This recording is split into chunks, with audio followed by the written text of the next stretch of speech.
world. Give this page another turn, 'cause you're here with us tonight. Everything's alright when you're here with Mike in the night. Mike it through the night, you're here with Mike in the night. Giving the world light when you're here with Mike in the night. Mike it through the night, you're here with Mike in the night.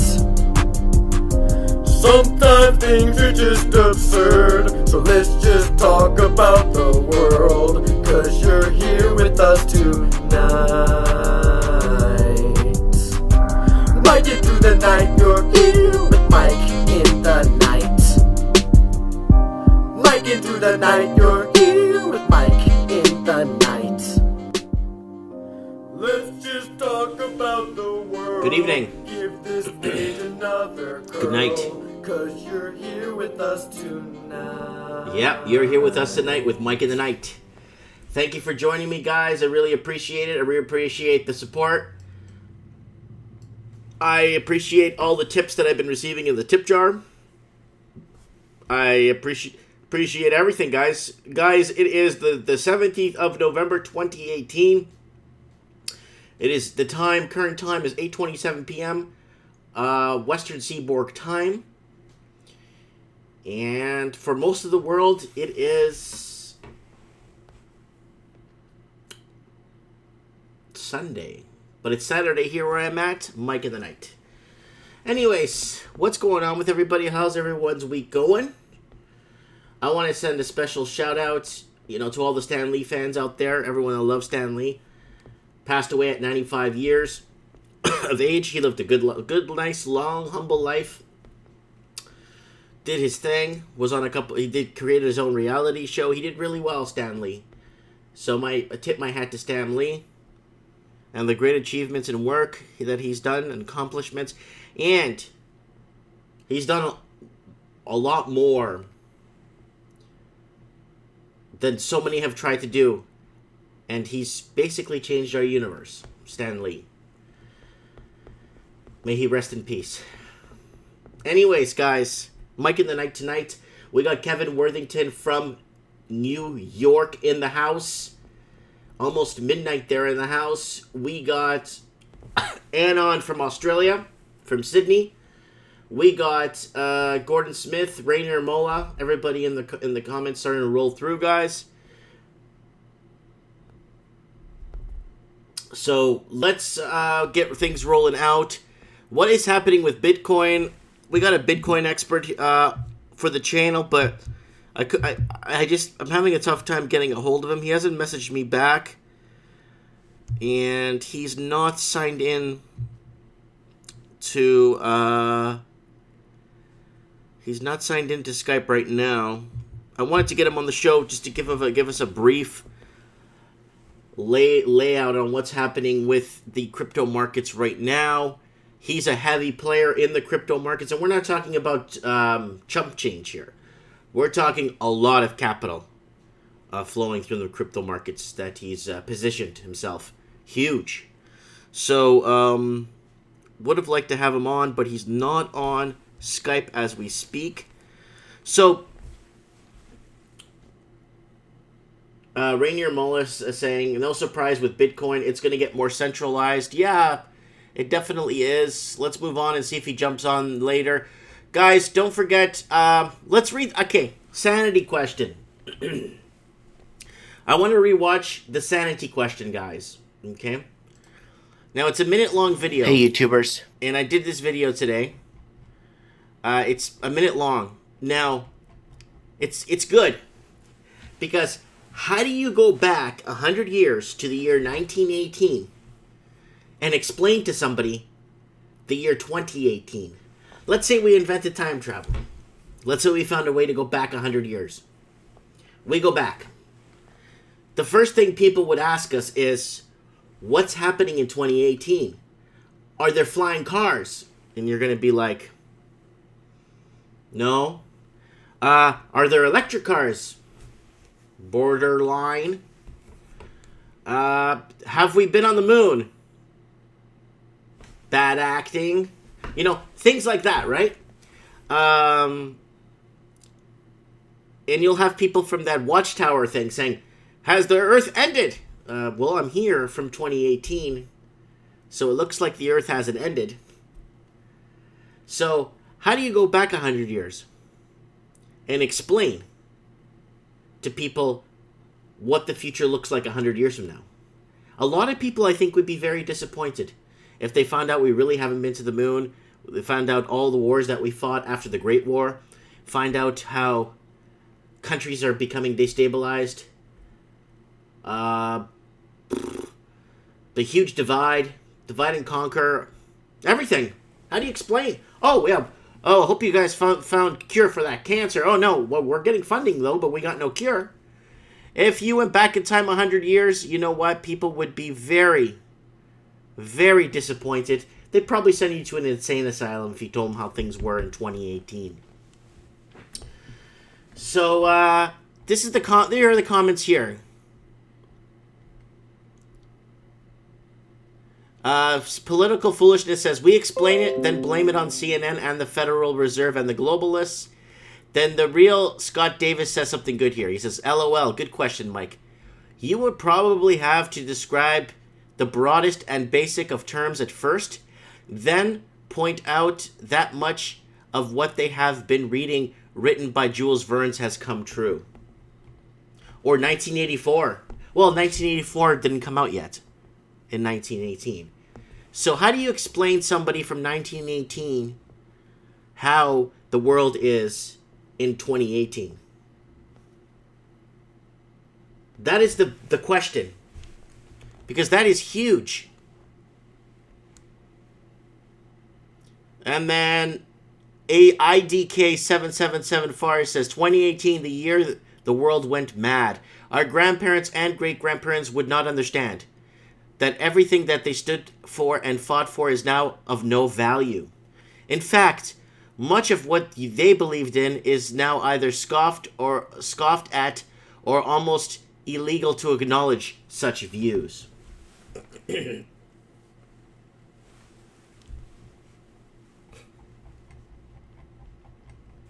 So Anon comes in and says, you know what, 2018, most in 2018 don't even understand what's going on in 2018.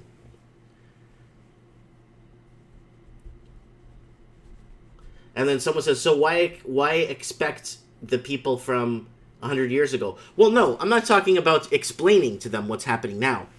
Going back and telling them how much we've accomplished in 100 years. And when they start asking all these questions, no, we didn't do that. No, we didn't go to the moon. Yeah, we fought a whole pile of wars. And we did this and we did that. And no, we have no flying cars. And no, we don't have, once people start realizing, that we're still working off oil and fossil fuels, they'll be like, what, 100 years from now? Are you crazy?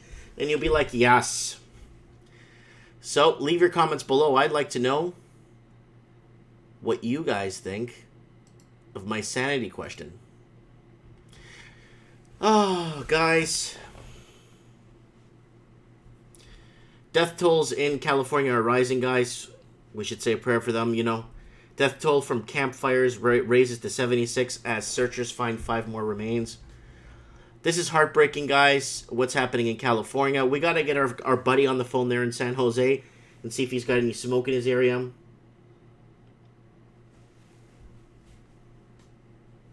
It's good to know on the ground. We got some people down in California that could probably fill us in on what's going on. 1,300 still missing.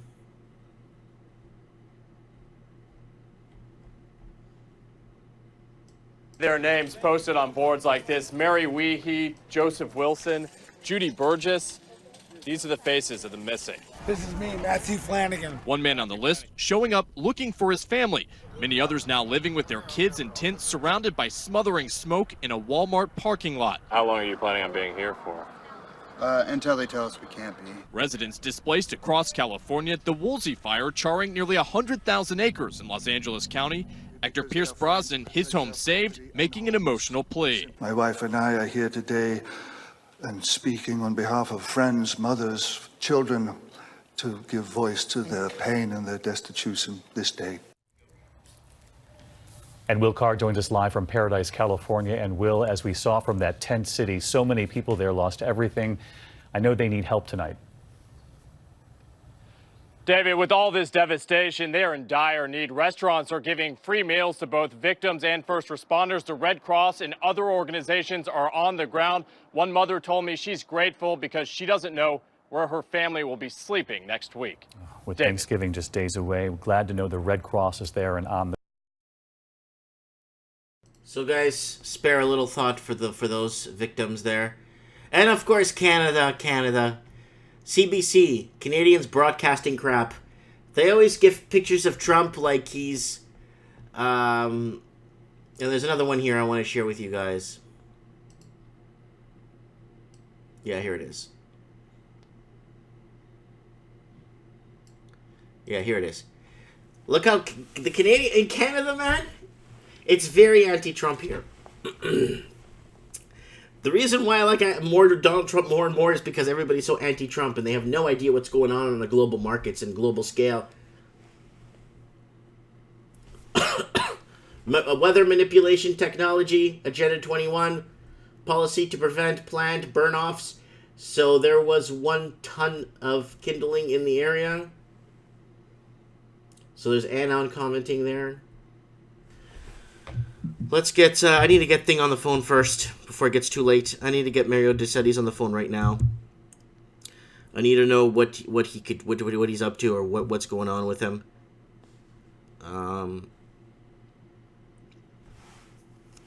He just messaged me here.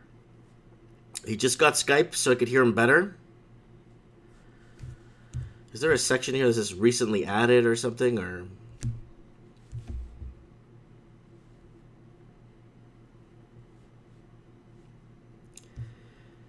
Oh, God. I don't even know. It's really hard to find people on this damn thing.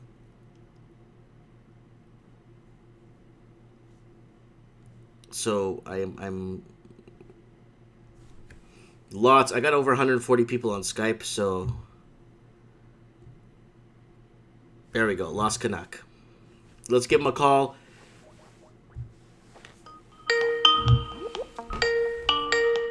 See what the Lost Canucks up to tonight.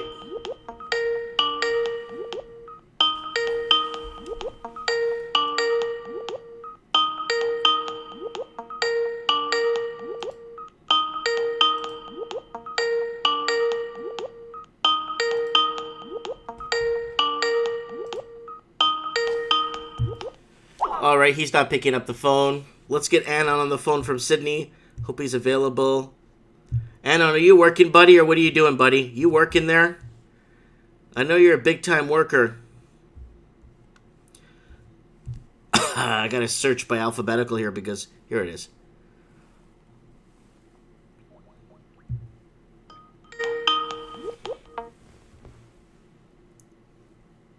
Hello?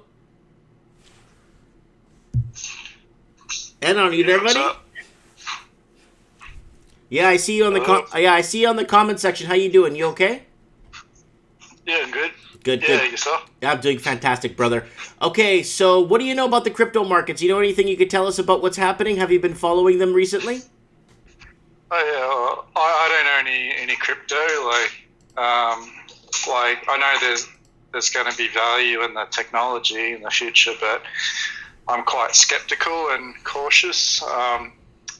What they want is to peg our legal identities to the cryptocurrency. So I'd be wary signing up for anything that requires your mobile number or any government ID. Yeah, for sure. Yeah, because they're like pushing really hard the KYC, know your customer policy. Yeah. So once you do that, everything you do and spend is publicly visible and trackable. Yeah, you don't want that. Scrutinized. You don't want that.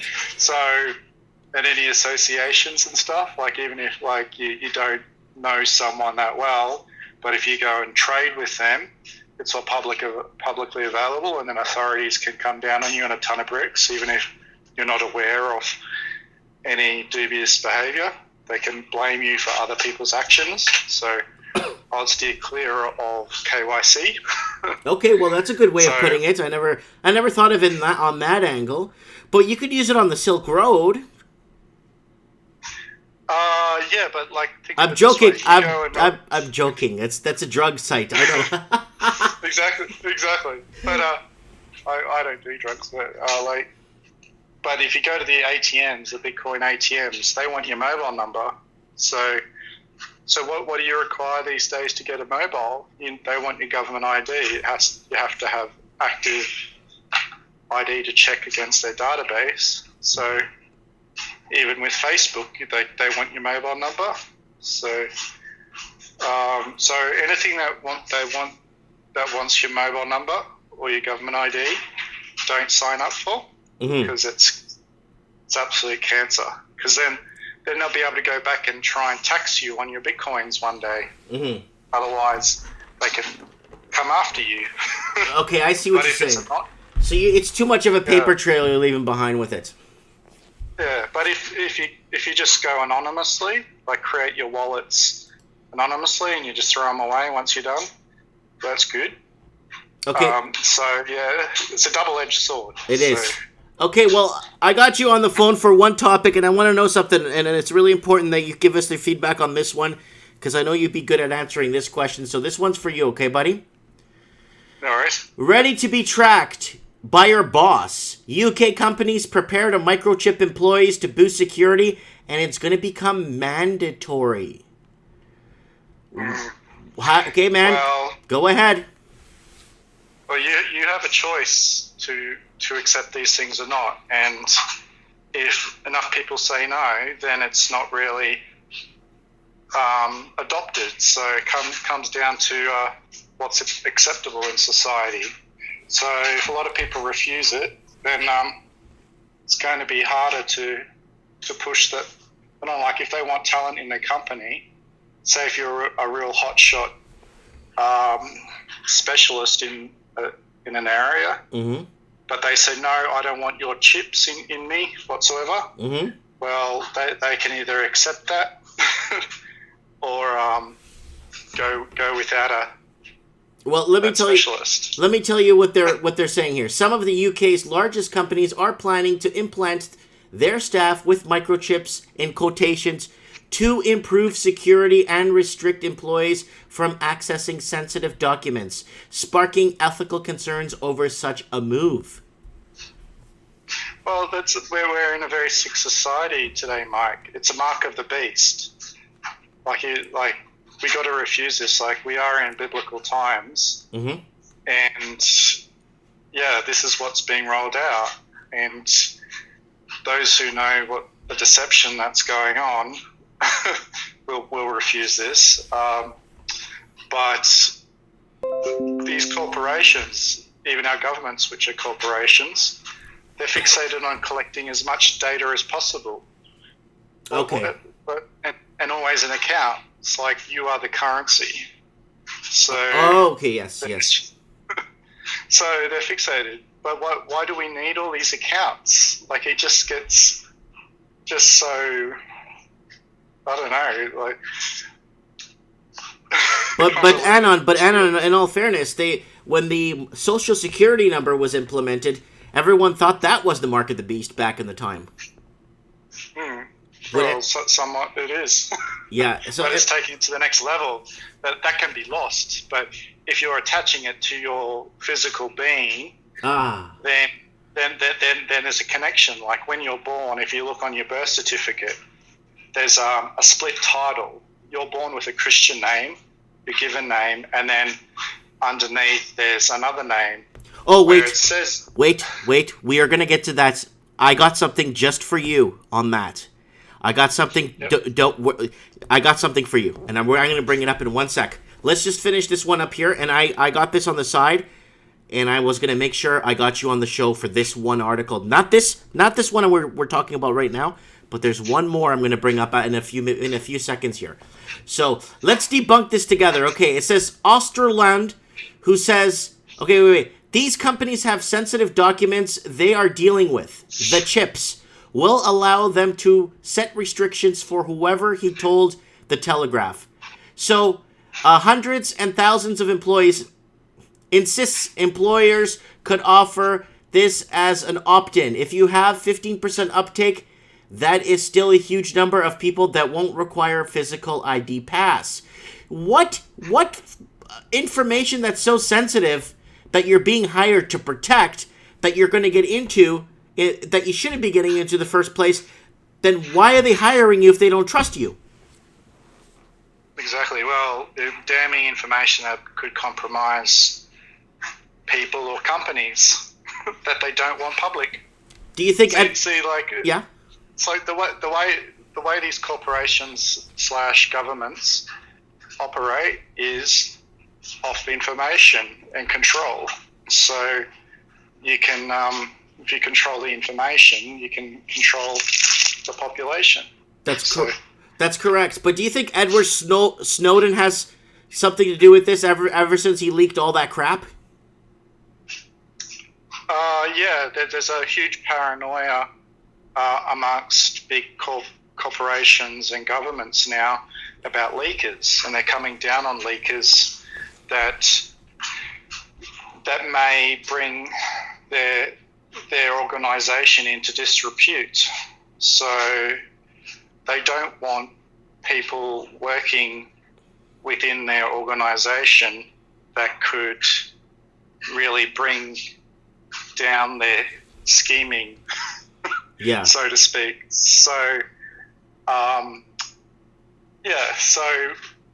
keeping by keeping strict controls on their employees and tracking their movements of what files they access, what rooms they go into, and there's always a record of their movements, and then they can easily find out who the leakers are, sort of thing. Mm-hmm. You know what I mean? Yeah. So if a certain document was leaked, they can go back through the log histories on who accessed what and when, where, how. Yeah. So they can generate a target list to go after them for leaking. So, you know, corporations, they're getting really tired of having to apologize for getting caught. Yeah. So, because leaking this information can bring them down. Right, and then they have to if they get caught red-handed, they have to apologize for getting caught. They don't apologize for screwing someone's life. Yeah. So it's like, if you say if you're the CEO of running a rice company, and you decide to increase profits by intermixing the quality supply of rice with fake rice, like plastic rice or whatever, or fake honey. Say if you run a honey company and you want to maximize your profits by putting in some inferior chemical to water it down. Yeah. Like China. Right. But you want to keep that on the down low. So you got to keep those records and keep everyone compartmentalized and controlled so they don't know the whole picture. So everyone's oblivious except those that are at the top. Yeah, it's like when they build those atomic bombs and stuff. Nobody knows what they're building, but because they don't have no idea. But everyone's working together to build one. Yeah, I know. Okay, ready? This one's for you. Okay. Mm-hmm. Offensive words removed from historic West Australia birth and death and marriage certificates. So, public servants have been accused of trying to change West Australia's history by redacting offensive words such as Aboriginal and illegitimate from reissued historic birth and death and marriage certificates. So, why are they removing these words? Because you're a language expert here, especially from Australia. Well, what the heck is going on? Well, the word Aboriginal is a scam.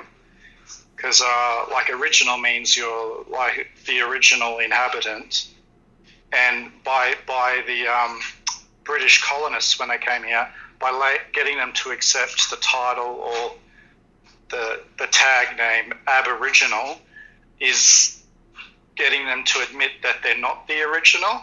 So, because ab means like non or the opposite. Mm-hmm. So like non-original is getting the native inhabitants to say they're not the original inhabitants.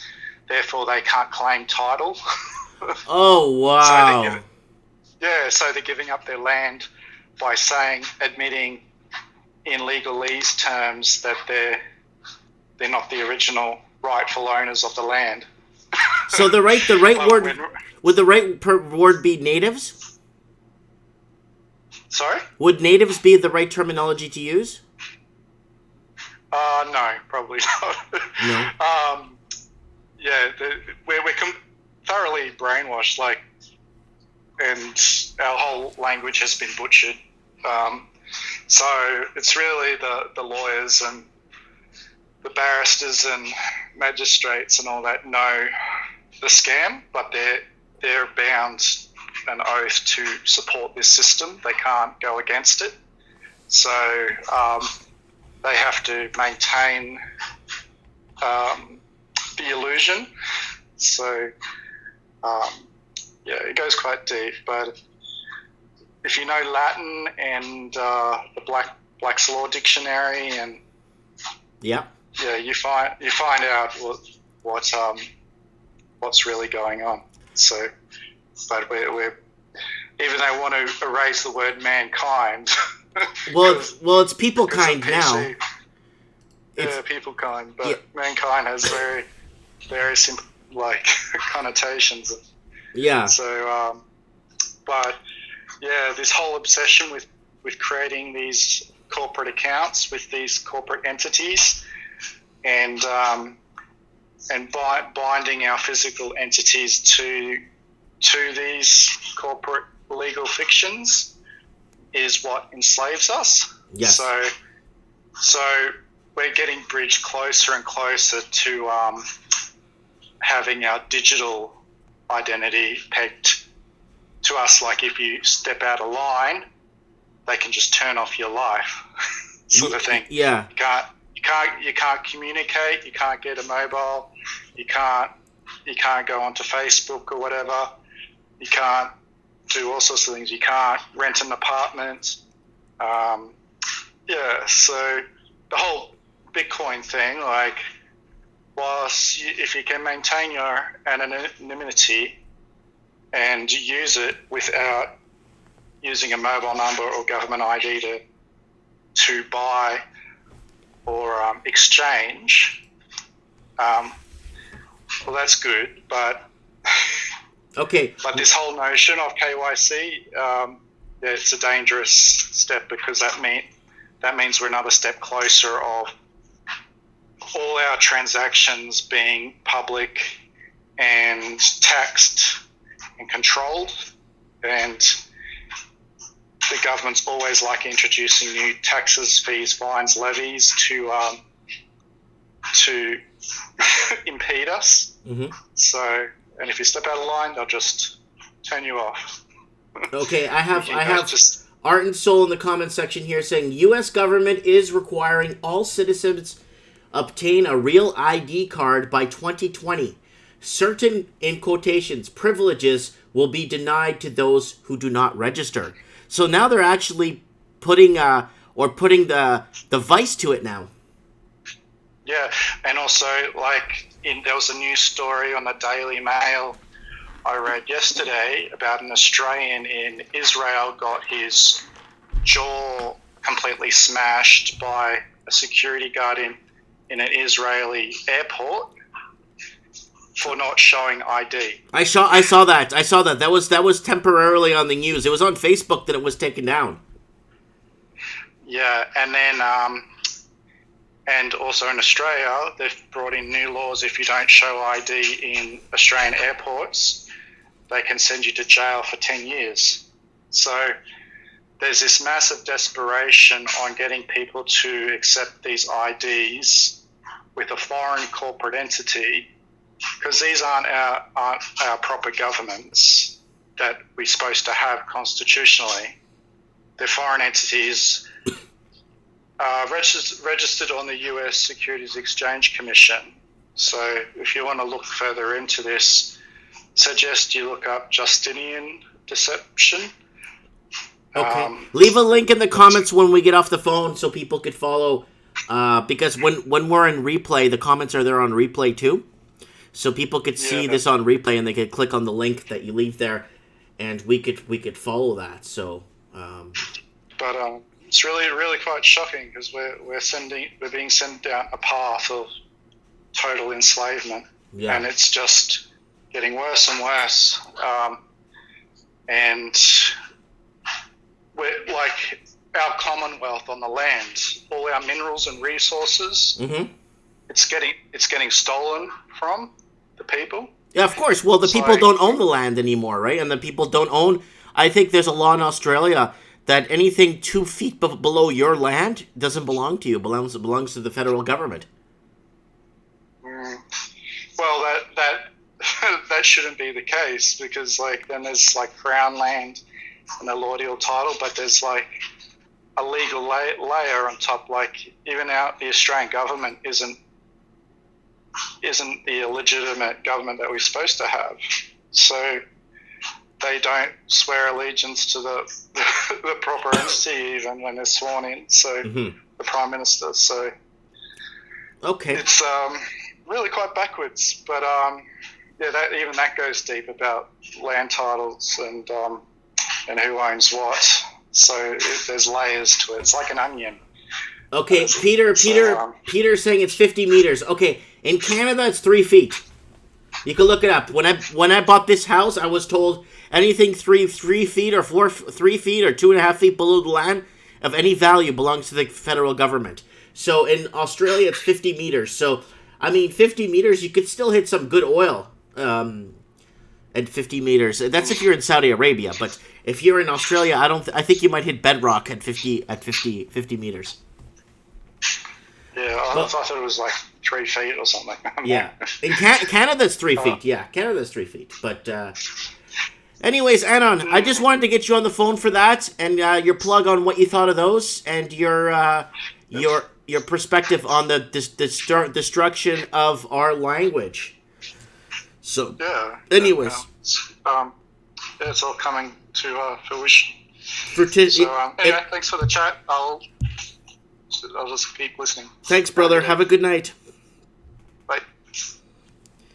All right, guys. That's Anon from Sydney, Australia, who's a language expert in understanding the breakdown of language and how it's been butchered and, ruined over the last 20, 30 years. The last 100 years to basically force our lips. So Kevin Thompson is selling a condo right now. If anyone's interested, in the comment section, there it is. Anon left a link.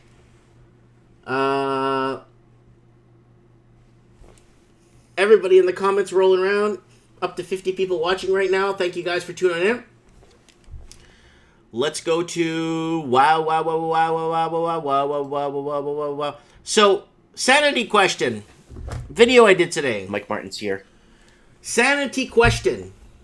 If you go back 100 years, and you want to tell people about the future, well, first thing they're going to ask you is, how's the future? Do we got flying cars? Is everything electric? Do we have machines that make you breakfast? And you're going to be like, no, we're at war with there's 65 countries at war, and there's trade wars, and we haven't been to the moon, really, I don't know, it's bad acting, and no, there's no flying cars, So let's get Mario to call in. Come on, Mario, where are you, buddy? No, Kevin needs to be on the channel. Kevin's very important. Jesse Flores in the house. Hey, Jesse, how you doing? E. BenQ in the house. Don't forget to check his channel out. Steve the Plumber. So, Lost Canuck, here we go.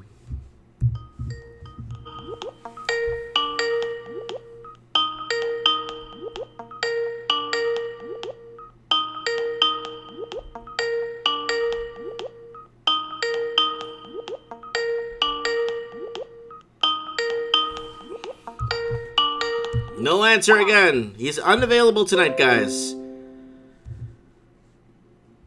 He is unavailable tonight. Let's see who else we got on. Anthony, are you watching the show, buddy? Anthony, tell me you're here, buddy.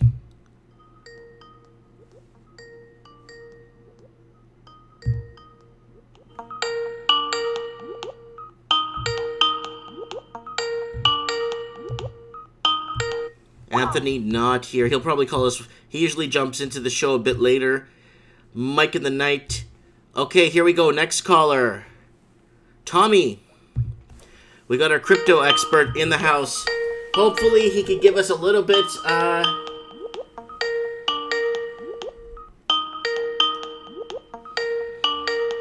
Come on, somebody pick up their damn phones. Where are everybody? It's Friday night. It's Saturday night. Is everybody... Come on, somebody pick up their damn phones. Where are everybody? It's Friday night. It's Saturday night. Is everybody... Tom, lower your volume, buddy. I can hear myself talking. Hey, buddy. Hey, what's up? Okay, I need you on the show. What's going on? You're live. Bitcoin price, cryptocurrency, crypto markets. I'll read some headlines. Bitcoin price and crypto markets crash. Market suffers 15% drop in week Bitcoin. Cash getting smashed. What is happening, buddy?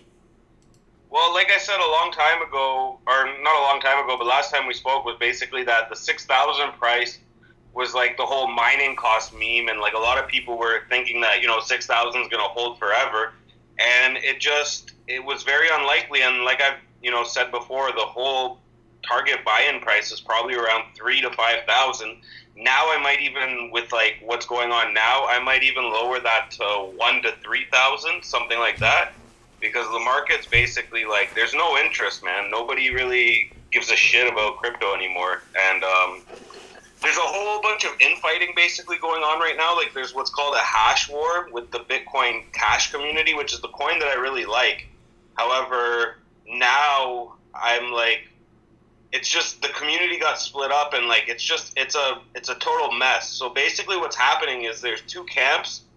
One camp that wants to basically keep the block size at 32 megabytes for Bitcoin Cash and introduce some new opcodes called like data sig verify, which basically opens up a whole can of worms in terms of legality issues with Bitcoin, where they can make they can basically make gambling like right onto the blockchain, which is totally illegal and basically screws up everything that Bitcoin is, because Bitcoin's like supposed to be cash, it's supposed to be money, it's not supposed to be a platform for illegal gambling, and basically it makes it into what's called a bucket shop by law. So it really like the guys on the one team are screwing things up, and then you have the other team, which is, so there's now like, so it's a mess. Like I really liked Bitcoin Cash, and now like I still like it. I like one of the teams, but it's gotten to the point where it's so crazy, and like for an outsider looking in, you're just looking at this whole thing. It's like, it looks like a mess, it looks like a shit show of just nobody knows what's going on. And I'd expect this to probably continue for another year until things really get straightened out. And on top of that, you have a lot of people within the market that are very, what I would call psyop. Like they're very against one camp or the other. So like you have, all sorts of, like basically wars going on about which Bitcoin Cash is better. And then like on top of that, Bitcoin itself, there's a potential that Bitcoin itself could fail by next year, because there's rumors right now going on that that basically SegWit, which is the thing that a lot of people were opposed to in the Bitcoin Cash camp, could be corrupted, and there could be basically like a bug that would kill off Bitcoin itself as we know it. So it's really an iffy market right now, and we've dropped from about 6,500, a week ago. Now it's 5,529 as we're speaking right now. So it's really become a mess. And so like I said, there's basically Bitcoin Cash, which is the coin I like, because what they're doing and making Bitcoin, a payment system, cash, money, like that you can use to transact peer-to-peer, which is basically in the white paper when it was released in 2008. And so now you have two camps, and what they're doing is, what's happening is called a hash war. And basically it's the miners of each chain now, Bitcoin Cash ABC, and then Bitcoin Cash SV, which stands for Satoshi's vision. Basically these guys are now going to be like mining and seeing who can get more power on which chain. And as of right now, a lot of people are thinking that ABC won because, you know, a lot more of exchanges support it and whatever. But I think this is going to be a battle that goes on a lot more than just 2 or 3 days as it has now. Like, it's going to be basically like the one guy, the one side of the team on SV is basically, a lot of people call him fake Satoshi because he, in 2014 or 2015, basically mainstream media doxed him as being Satoshi Nakamoto. And a lot of people in the industry don't actually believe that the guy is Satoshi Nakamoto, which, you know, personally, I don't know whether he is or not. He could very well be, but in my opinion, he is one of the smartest like people and experts on the topic of Bitcoin. Like, when I hear anybody speak about Bitcoin, whether it be from the technical perspective, the fundamental perspective, or the economic perspective, like, the guy really knows his shit. Like, you can listen to any one of his you know, presentations, and like, you know, you're dealing with someone that really very well could have been there from the very beginning. And basically a lot of people don't like this guy because he's a dick. Like, he watch your whoa. Just some of the bad words. Yeah, sorry. He's a prick. Basically he's a prick. Like, he's a loudmouth. He's very rude, but I like that about him because it kind of reminds me of me, right? Like, I'm the same way, so I don't mind that. But a lot of people in the cryptocurrency, I don't know, the area, they just seem to get like too emotionally attached to this, and they, you know, they just say, oh, fake Toshi. If he was real, he would sign his keys. But what a lot of these people don't realize is the moment this guy publicly signs with, say, the first Bitcoin private key from the first transaction ever, is the moment he's going to have hitmen, you know, tax authorities, this and that, coming after him. And whether or not he is Satoshi, it really doesn't matter, because at the end of the day, in my opinion, what that camp is going after and the goals that they're basically trying to achieve makes the most sense to me as someone who's been watching this market now for, you know, 3-4 years. And I think that that like, it's really gotten to be a total mess, and like, what's happening now is just, it's chaotic. And that's the thing, markets, as we all know, don't like uncertainty. So that's the reason why we're definitely kind of in this chaotic situation where, like, the moment, it was basically a day before the hash wars, which, for anybody listening that doesn't understand what a hash war is, it's just basically right now miners are competing with each other to see who can get more power onto which version of that Bitcoin, Bitcoin Cash, and basically, like, who's going to have the higher power chain, because in Bitcoin, like, by the white paper, it's basically the miners rule. So it's pretty much a total mess. And then on top of that, like, right, why I say it's going to probably be long and drawn out is because it could take, you know, a year, it could take months, it could take 2 years. Like, the people on the SV side said, like, they've already said that we're willing to mine at a loss for about 2 years before even thinking about, like, you know, switching things. And if you just do a quick Google search right now, like, you just type in Bitcoin Cash miners losing money, and if you see, like, right now, in order to mine either side of the chain, the people have to mine at a loss. Like, there's no profitability. So, like, Bitcoin is still profitable to mine because it costs about $3,300 to mine one coin. Right now, to mine one Bitcoin Cash ABC is $527, and the price of it on an exchange is just shy of like $280. Well, the article says $283. I think it's $260 today. And then Bitcoin Cash SV, the mining cost per coin is $249, and the price on an exchange currently is $138.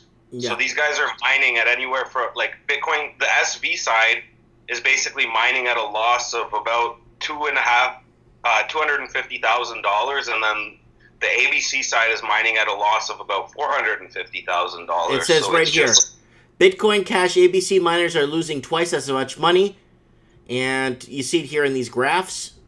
And you see the breakdown here of BC Cash SV and BC Ash ABC and Bitcoin here. So it's breaking down the 24-hour electricity, 24-hour coin worth, and the mining costs per coin. So you're definitely seeing double losses on that one specifically, like you just mentioned. And yeah, continue. I just got the article open for. I'm gonna leave this in the link for people to read, so people could read this link here. So continue. Yeah, so basically, like, this war of hash wars, it could last a long time because as of right now, the hash rate on both chains, SV and ABC, is pretty much, it's almost at a tie. Like, ABC came out strong, but what they did was they rented hash from Bitcoin miners, which took away from the actual Bitcoin blockchain, and these guys basically, like, right now they're just, what about, maybe a point, like 0.2 or 0.4, maybe a half a petahash, where Bitcoin Cash SV is down like just a little bit, but they're starting to really become even. Going into the hash war, the SV side had more hash power, but now they're kind of like, they're getting close to even. When it started, like when this hash war started on the 15th, ABC came out strong. But like I said, this is one of those things that could really, really take a long time to figure out. And it's going to take the market to figure out. Like, it's going to be one of those things where people will have to decide who to go with. Personally, I'm in the SV camp because from what I've seen, what I've read, and I've been studying this hard fork. And it's funny, too, because with this fork, how Bitcoin Cash split out, everybody thought, oh, I'm going to get free coins. So what happened the other week was Bitcoin Cash went from about $420. Within a matter of days, it was at $650, and then now it's crashed. And, like before the split happened, I think the last trading price on Bitfinex for one Bitcoin Cash was about like $350 or $250. So it just crashed. It just shows you how irrational and how stupid this market is still, because people didn't understand that the split, like they thought it was going to be free money. Oh, I'm getting an airdrop. I'm getting free coins, like how when Bitcoin last year split out into Bitcoin Cash. So like I said, for an outsider looking into this, it's a total mess. And it's going to take... I got a question. You said a year. I got a question here from TJ Hammers asking, ask him about XRP, Mike. XRP is a banker coin. I'm not really a big fan of that coin. Okay, can you tell us? Yeah. Just because of the community that, like, surrounds it, it's very, how you would say, like, it's just, it kind of, like the XRP community, I'm sure XRP, don't get me wrong, long term it may do well just because it is kind of tied into the bankers and the banking system. Right. But you have total idiots within the XRP community where a lot of these people, like, there's a meme going around where they say XRP by the end of the year will be $589, which is ridiculous. There is no way in hell that it'll ever go to that price at current rate, because then it would have a bigger market cap than Apple, Facebook, and all these other big actual companies combined. It's because the way people look at it, they think, oh, 50 cents, so it can go to 500. But no, not necessarily, because, like, let me just take a look here on CoinMarketCap. The circulating supply of XRP is 40 billion. Bitcoin has a circulating supply of 17 million, right? So you're looking at how many hundred times more of supply, and then I'm not even sure if that's the total supply, because that's just what's circulating now. Like, these guys can basically introduce more coins. Yeah, their total supply is 100 billion. That's a lot of supply, man. Holy Christ. Yeah, it's like it's almost like when you compare to a stock, right? Like, if there was a stock with that many circulating shares in the market, it would be way too much, 100 billion. And so that's the other thing. Ripple right now, it has 40 circulating, and then there's another 59 billion that are held by the treasury, or like the Ripple, the Ripple company. So I don't trust the coin. I think it's banker coin. Like, I got into it at about, I don't know, 5 or 3 cents or something like that early last year. And I sold it at $2.50 earlier this year. Like, the market went crazy, and I sold it, and I haven't looked back. And it personally, like, I'm not interested in this coin because it kind of goes against what cryptocurrency is about. It's it's definitely centralized. Like the company, like the Ripple company, they basically have a lot of this too much say within XRP. And the other thing is adoption. Like, I just don't see banks jumping onto XRP like everybody thinks they will. I could be wrong. It could very well do well. Like, right now, currently today, it's up 9%. It's one of the better performing coins in the market. So it's not bad, but it's not anything special. And it's definitely not going to go to $589 like the whole meme is circulating, because that would put the market cap at some ridiculous number. I'm not even sure. I'm not going to do the math now, but it just wouldn't make sense. $10 in a couple of years, sure, maybe. So from 50 cents to $10, even to $5, that's a 10x. But it's not something I like. I'm not a big fan of XRP. I think it's decent. Like, it's one of the faster coins on the market for sure, but it is what it is. Like, to me, it's just banker coin, and I don't trust like the banker guys, right? Like, like JP Diamond and JP Morgan, all those guys, once they get their fingers in it, it's all about profit margins. They don't care about anybody else. Yeah, and these guys, see, the thing is, like, where people will, like, and that's the other thing, right? Like, if, say, someone from JP Morgan bought Ripple yesterday, and they're up 8%, they won't even care, because there's not enough liquidity on this market, for one. In order for someone like JP Morgan or Morgan Stanley or any of these guys to even sell it right now, like, whatever their position size is, I'd imagine it's quite a lot of XRP. And if these guys say they bought when Bitcoin was crashing the other day, and they bought at 44 cents or 43 cents or whatever the low was, they're not going to hesitate to drop to start selling now, right? Because for traditional finance guys, an 8% gain, like, you know how long that takes in stocks, right? Yeah. Yeah. Oh, yeah. You know what I mean? Yeah. So, like, that's what I think too is a big problem with the cryptocurrency market now, is there's a lot of people that think we're going to get another bull run of 2017 proportions, where everything just goes into mania and like an insane price rise, but it's just not going to happen. It's not going to happen for a while, and especially now with the whole, Bitcoin Cash drama going on, markets do not like uncertainty. So it's just, we're in a really iffy situation. Like, I think personally, like I was saying last time I was on your show, is I think we're going to drop to 3,000 to 5,000.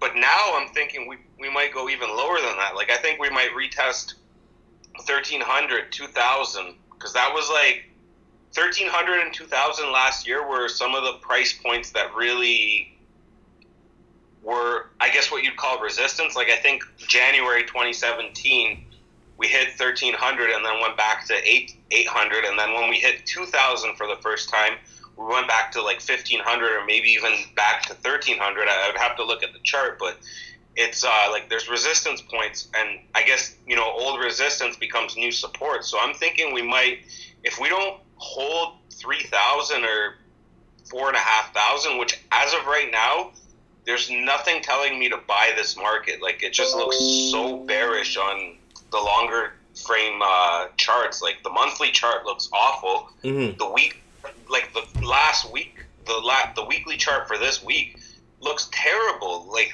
we had barely any trading volume. Mm-hmm. And for instance, Coinbase, like I've talked about before, this is the main fiat on-ramp where people can trade with US dollars, transfer from their bank account and start getting into Bitcoin. These guys right now are trading 4,500 Bitcoin in the last 24 hours. And the other day when we had the drop from, 6,300, the trading volume was about like 40,000. So what we have right now is high volume on sell-offs and then low volume on recovery. So that's not really a recovery. In order for me to get bullish on this market, I'd have to see, us go back to 6,000, 6,500 with like 50,000 traded or something like that, you know? Yeah. Something insane. And that's all I've noticed in the past couple months, is that every time there's a high volume day, we dump. We don't see a pump. Like, the buy pressure is not hard, and the sell pressure is hard. And then the other thing is, you still have people in this market that are, up 5, 3, 4 times their money on certain coins. Like, even, like, there's a coin that I sold a long time ago that I was looking at today. It's about $1. When I sold it, it was like, 15 or something like that. Whoa. And yeah, and even the thing is, even at $1, if I had held on to today, that thing would still be in profit because I was buying it at 50 cents, 40 cents. I see what you're saying. Yeah. So you know what I mean? Like, I would still be 2 times my money if I held on to that piece of crap. Okay. There's lots of people like that, right? For instance, like at the beginning of last year, Bitcoin was what? $1,000, $1,300, and then 2,000. So even if you got in at 2,000, which a lot of people did, you're still in massive profit. Ethereum at the beginning of last year was like what, $7, $10, something like that. Like I remember buying a bit of Ethereum for cash, and it was like $20, which was just dirt cheap. And now it's, $178. So you're still in massive profit, and you have these people. And on top of that, there's a really scary thing going on with Ethereum. Ethereum was the ICO platform, like where basically, companies would raise money by selling their tokens for Ethereum. And the SEC put out some news the other day where basically they're starting to go after these companies where they're saying these coins, these initial coin offerings, are basically registered security. So they just killed off the ICO market. Like, whoa. They're putting in a whole bunch of other risk into this market. And like I said, right now, like things have gotten really, really crazy. So I'd probably even, reduce my 3,000 to 5,000 target that I said before. Like I'd probably reduce that down to, anywhere from 1,000 to 4,000 to start buying. And I'm not even sure I'm going to buy now. Someone said something funny, which is kind of sexist, but I laughed at it. It was basically like, I'm only going to buy Bitcoin when all the female Bitcoin personalities delete their Twitter accounts, which is kind of true because like we had like the most average people that like don't really get tech come into this space and they think, oh, it's going to go up forever. It's going to go up forever. But no, it's not. No. So like, it's a market. Yeah. It's volatile. It's just like anything else, right? Yeah, and then on top of that, like you've had one of the greatest bubbles of all time. Like imagine Ethereum went from, say, $10 at the beginning of 2017 to the end of 2017, it was trading at almost 1,400. What's that? A 4,000 or 5,000% gain? Where else do you get that in 1 year? Never. Nowhere. Never. Oh, unless you buy a house in Vancouver. Well, yeah. I'm joking. Not even close. Yeah. Actually, speaking of Vancouver, I've started to see some articles where the houses are really, like a lot of houses are now going, like, remember we had a year ago, like all those, $1 million crack shacks. I've started to see those go now actually under $1 million, like 800, 700,000 for some of the worst ones, which is pretty cool. Like that market's definitely going to crash. The thing with housing right now is we're nearing, in real estate, there's something called an 18-year real estate cycle, and we're basically heading toward the end of the bullish phase of that. And on top of that, I've been I trade stocks as well from time to time. I'm long-term, like right now I'm mid to long-term bearish on like the S&P 500 and all that. I started shorting it in about September of this year. And I think 2019 for stocks, cryptocurrency, because like I said last time, cryptocurrency is a very speculative asset, and speculative assets do the worst in bear markets. So I'm not, like, don't get me wrong, I love crypto. I think it's the future of money, of finance, of all this. But as of right now, like, things are just starting to look worse and worse, man. And yeah, I think overall next year, like, we're going to see housing crash, financial markets crash. We've already had this year a lot of the... Hello? Are you there? Hello? Hello? Yeah, okay. Yeah, I'm here. Hello? Yeah, okay. So where do you think where's oil going? Because I was dead wrong with oil. I believe oil is so severely undervalued. I picked up a lot of $2 stocks that were once at $50, $60 a stock. And they've even went down lower. So I was dead wrong. with oil. Where the heck is oil going? Where's Canada's industry going to go with oil? Canada's finished. If we lose oil, we're that's the nail in the coffin. Oh yeah, absolutely. Oil. Let me take a look at the chart, and I'll kind of give you my analysis of what I think the oil charts look like. But like I was saying, is what's going to happen in 2019 is very likely that we're going to see either a small recession or maybe even like a depression coming up, because what markets, basically all markets go into cycles, and there's a little, as weird as it sounds, a lot of people don't even believe me when I tell them these things, but astrological events 100% correlate to markets. And like what's going to happen next year is basically the sun, it's going into a cycle of what's called the grand solar minimum. Yes. So basically the sun's going to be at the, like, it's going to get very cold in the next 5 years or so. And what happened was the last time we saw a grand solar minimum, I believe it was in the 1600s, somewhere around 1666. Mini ice age. Yeah. Funny enough that it was around 1666. The whole 666 thing. Mm-hmm. But basically, what happened back then in those 1600s, whatever markets were trading, like I read this in a book. I think it might have been Cycles. Like there's a book. It's basically called Cycles by some guy Dewey. Mm-hmm. I forget, Edward Dewey maybe. It's just like if you search Cycles by Dewey, you could probably find the book. But basically, like what happened in those in the 1600s were whatever markets were trading at the time of that last grand solar minimum, they went into an 86-year bear market. You know how long that is for a bear market? Mm-hmm. 86 years. Not like, a year what we've seen with the last 2008 to 2009 before we saw a bottom. Not like the Great Depression of 1929 where it took 10 years to recover or whatever. 86 years of a bear market. Just insane. Okay, so with oil, what I see happening right now is the weekly chart looks very bearish. We might put in a temporary bottom here somewhere. Like, we might start to kind of trade sideways for a bit, but the monthly is really starting to look like it's going to cross over into negative territory. And if that happens, you're going to put in a very, very big divergence, and it's just going to show a lot of weakness. So oil definitely has the potential to drop a lot. Like, I would see it dropping, anywhere from, I don't know, maybe like 30 to 50%, something like that. Oh, well, Canada's finished. If oil drops 30 to 50 points, that's our last major export that Canada depends on.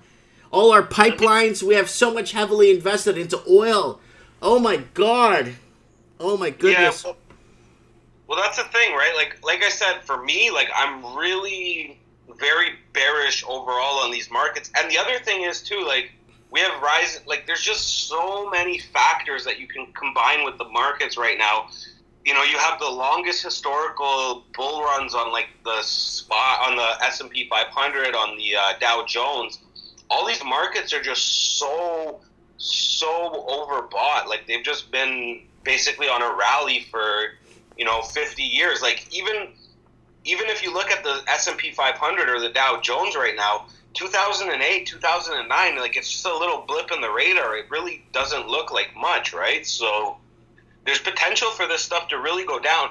And the other thing is, PE ratios are really out of whack. A lot of these companies are trading way, way too high over, what their earnings are. So, I don't know. I could see this stuff all just crashing down. And then, obviously cryptocurrency would come down with it as well. But I could be wrong. But like I said, for me, from an astrological perspective, with the grand solar minimum coming and then certain other cycles, which I won't get into here, are basically, coming to ends. And then you combine it with other factors, interest rates, unease in the world. We might, sorry, I was about to swear there. We might, with the way things are heading right now, we might head to World War III soon, just because, what's profitable when business is at war? Yeah. Businesses. So, Well, that's what happened when you had mass unemployment in Italy in the 1930s. What did Mussolini do? Start a war, right? With Africa. yeah, Right? absolutely. What did the Japanese do? They started a war with Manchuria. Yep. So what did what did Hitler do? He invaded Poland. So I mean, when unemployment gets to a certain level, their division gets created, and then people take sides, and people, even the rich company, even those big army companies that make weapons, they supply both sides. They don't care who wins, right? Yeah, So, that's the thing. War has never been about, fighting for what's right. It's always been about profit. yeah, Every war is just a profit machine. That's all it is. yeah. That's all it is. Like, yeah, it's pretty crazy too. And when you look at like the involvement of oil, going back to oil, like the involvement of oil companies, it's been a lot. Like, it's probably been 10 years since I've researched this, but like I remember there was a lot of money being made off of oil within World War II, and then obviously with Iraq and Afghanistan and all those Middle Eastern wars that we've seen in recent history, those are all about oil, right? So it's definitely like a profit machine, and that's what it is. So if there's anything to go long on here, buy what's that company? I forget. Lockheed Martin. Yeah, that's probably a good buy. Okay. Okay. Other than that, but even then, like, that could all come crashing down too. For sure. Okay, Anthony, I'm going to let you go. Thank you for the crypto updates and your market analysis on where things are headed. I appreciate it very much. We'll have you on the show again in the future, okay? Yeah, sounds good, buddy. God bless. God bless you. Good night.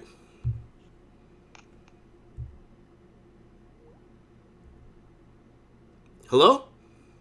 Hello. Okay, this is Anthony. Now we got Anthony on the phone from downtown Detroit. He's going to give us a little bit of insight on what is going on. So how are you, my friend?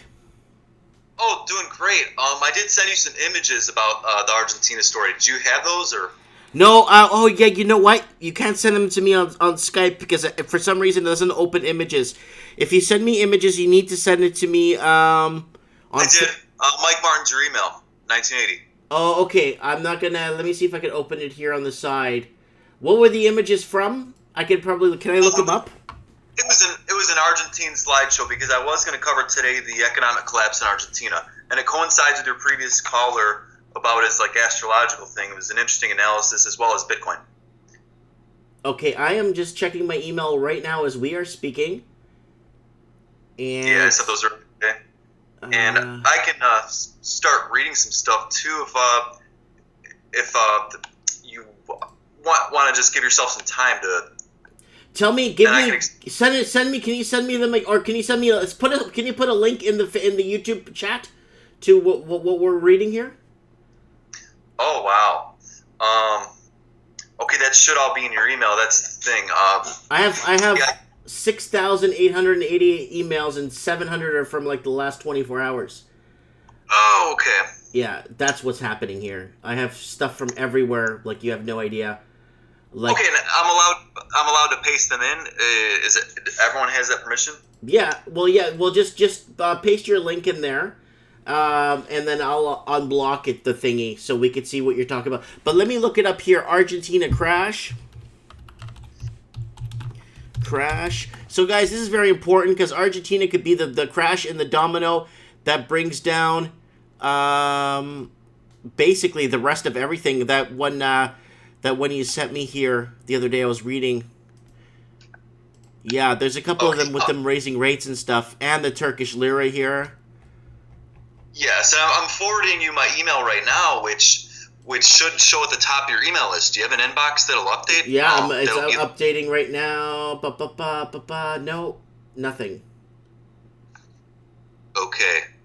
It should come in. Just give it a few seconds. So go ahead, tell us what's happening in Argentina, and why should the world worry? Yeah, this is like a 5-minute speech, so I'll just get into it. Go. So it's like the global collapse Argentina edition. This is like a scary campfire story for you all.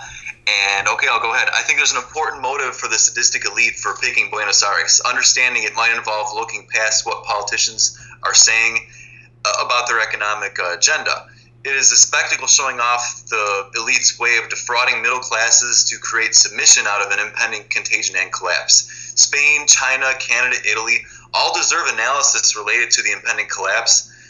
I'll focus this one on Argentina because we have the G20 coming up. Your channel specifically is about the middle class wealth is in danger because of globalized debt bubble. Argentina represents an entire society that would fall apart at the bottom of this cycle. This is based on analyzing history of the dot-com bust and the 2001 collapse in Argentina, and how they were part of a series of dominoes. Bear market U.S., bear market Argentina. Total economic collapse and anarchy in Argentina because they do have weaker institutions than the U.S. and Canada, and they do get set up for these things in Latin America. So a couple months after 9/11, Argentina defaulted and erupted into anarchy, so we had terrifying situations in both hemispheres. So when Americans opened up their stock portfolios and kind of cried in that period, Argentines were crying about their savings being wiped out in the banks. Now let's go to 2018. You know, your previous caller talked about the Bitcoin top. Yes, that was like peak liquidity, peak BS, peak lies, celebrating record highs in like all these stocks, and also Argentine ones. U.S. Argentine ones, and then the CNBC media loved Argentina in January. Talked about Mauricio Macri, his wonderful economic boom he created, which was BS just like Bitcoin to me. Any images coming there? Yeah, I got them right now, and I have the Pope here with the president of Argentina. Yes, that's the former president, and this is to show the level of corruption we were willing to accept the past decade. You know, lady, I know you're going to destroy your economy. I know you give way too many things to poor people, but it's great to pose in a picture with you and pretend like you're cool. And then she passed on the catastrophe to the next president who's there now. You know, 10 years of leftism was her. He's 2 years of hyping a bubble, calling it the best investment. So they're both crooks, scumbags. But this is just showing the Pope's involvement in this, giving credibility to a model that leads to collapse and just moving on, taking advantage of our ignorance about it. Now here we are, 2008. These were the group of people that got together with a solution for Latin America. We're going to keep you stable. Trust us from the global crisis. We got Hugo Chavez. We got his oil. We don't need the IMF, this and that. We got a plan. Yeah.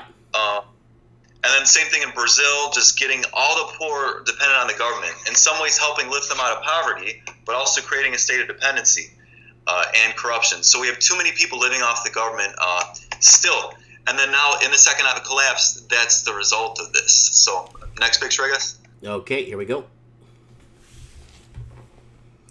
Cárcel a la reina de la mafia. Oh yeah, that's just the protest against her, calling her the queen of the mafia. That's right. But the Pope wouldn't tell you that. He'd drink tea with her and say she's a nice lady and trust her. Yes. Next. Cringe Church. Is that you? Yes, it's almost loading on. German from English. Oh, Kirchner means church. So this wicked woman I tell you about, Christina Kirchner, her name in Spanish and Italian means like follower of Christ of the church. So it's the biggest irony, because would it be that the woman who set the country up for its worst economic collapse ever has a name that means follower of Christ from the church? Just a fascinating irony, especially with her closeness with the Pope during her presidency. Okay, I'm reading this other image here. Basta de despiados and hambre. Mockery is, yeah, the saying mockery is hunger. So now we have people on the street blaming Macri for their hunger, which could be blaming the previous presidency or him. You can blame the left, blame the right. I could blame Goldman Sachs. You know, who's indebting the country.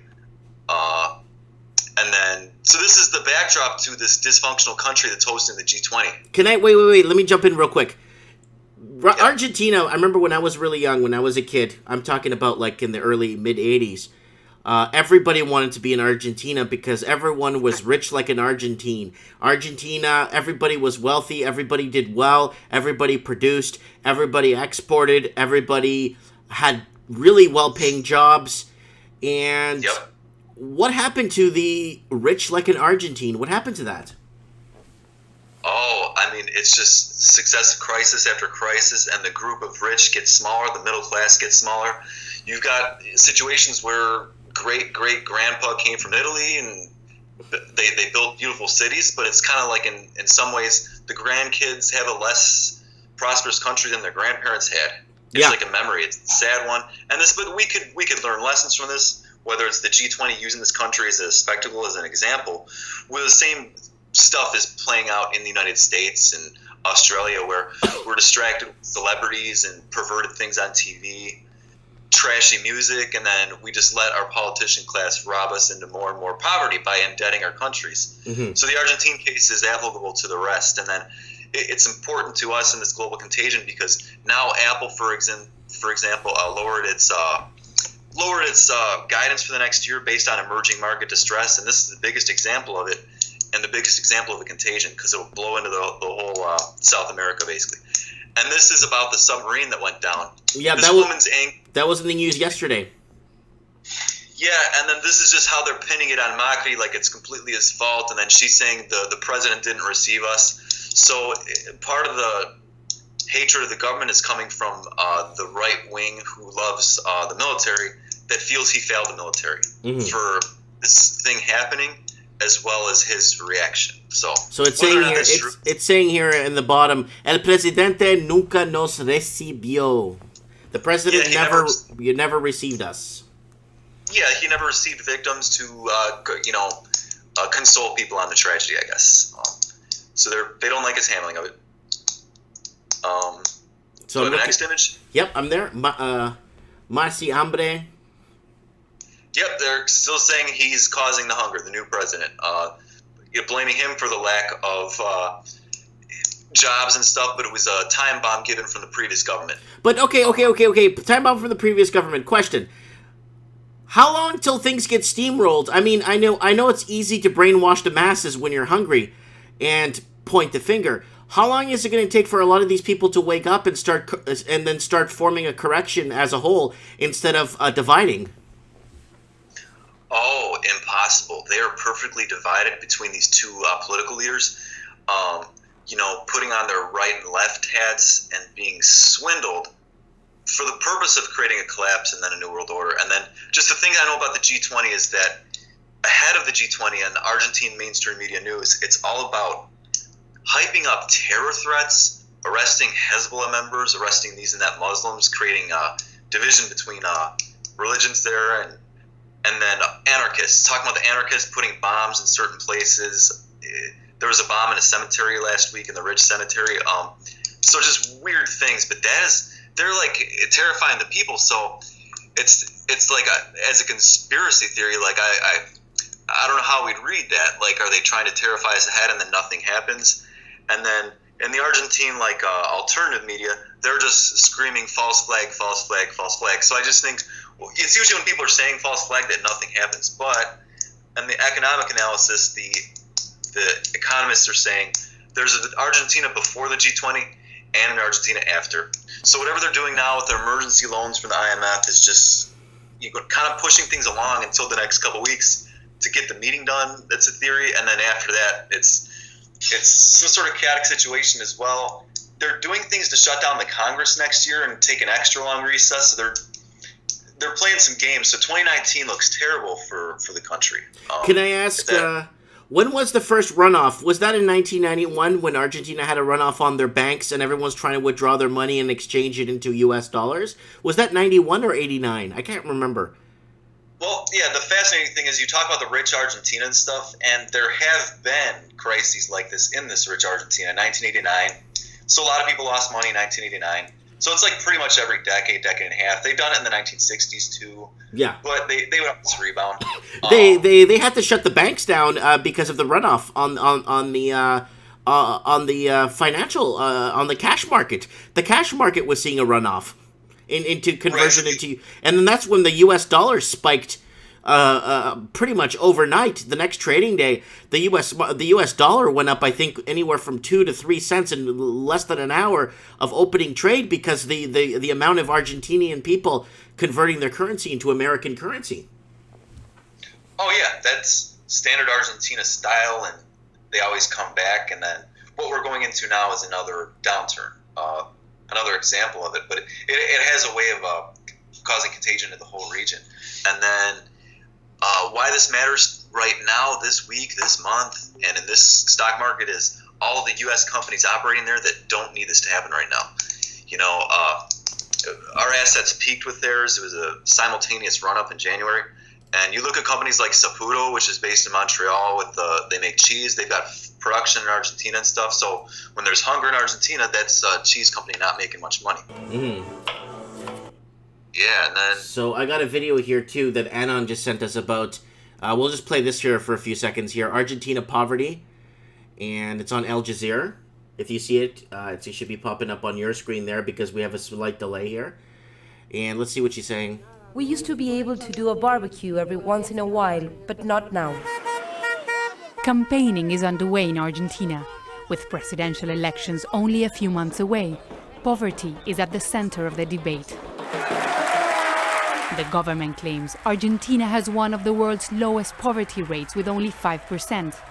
But the opposition claims those figures are unrealistic. The National Statistics Institute has been essentially run by the government since 2007. That's why people like Daniel Menendez have been struggling to find out how many live below the poverty line. He works for a social movement to help the poor. Our group measures every month the price of basic staples. How much is the bread, biscuits, sugar? And we compare that to the amount of money needed to live. Our numbers indicate that poverty in Argentina is between 25 and 30%. A sharp decrease since the economic crisis in 2001, when poverty figures rose to around 50%, but still far from the 5% the government likes to claim. The government has implemented social programs that have helped millions of people around the country. But in slums like this one, people tell us that those programs are not enough to leave poverty behind. The Observatory of Social Debt in Argentina, founded by Pope Francis, recently released a report claiming that at least 11 million people are living in poverty. Agustín Salvia says inflation is the main problem. ¿Cómo ha venido creciendo la inflación en Argentina? Inflation has been on the... People now don't necessarily like the new guy either because they said, we were barely having enough with her, now we have him and we have less. So... Well, well, to get a correction, people will have to start sacrificing to start, to get things on track. You're going to have to start to sacrifice, and people are going to have to start to take a cut in something to you know what I'm saying, to kind of revitalize or bring back, but when what do you call it? Morale is down, and when morale's down in the people, it's pretty bad because it's really hard to uplift the people. Oh yeah, and that's why these countries they don't really advance because they're obsessed with they need a strong leader that's like a dictator type to do this, and basically they need someone that's going to shut out the outside interference, the outside meddling, the outside the red tape, the ergonomics, the all the Mickey Mousing that's going on the outside to treat the country like a what do you call it, a puppet? You know what I'm saying? Yeah, and that'll never happen, unfortunately. And yeah, and then just I see the comments in here about Brazil. Just a total scumbag just won. We'll do Brazil next week. We'll do Brazil next week, okay? Brazil is good. We'll do Brazil next week. I spoke to a couple of friends down there personally, but they don't speak English. So, I was talking to them about it and then maybe having them on my Portuguese channel about it because I could go live on my Portuguese channel, which I do sometimes too.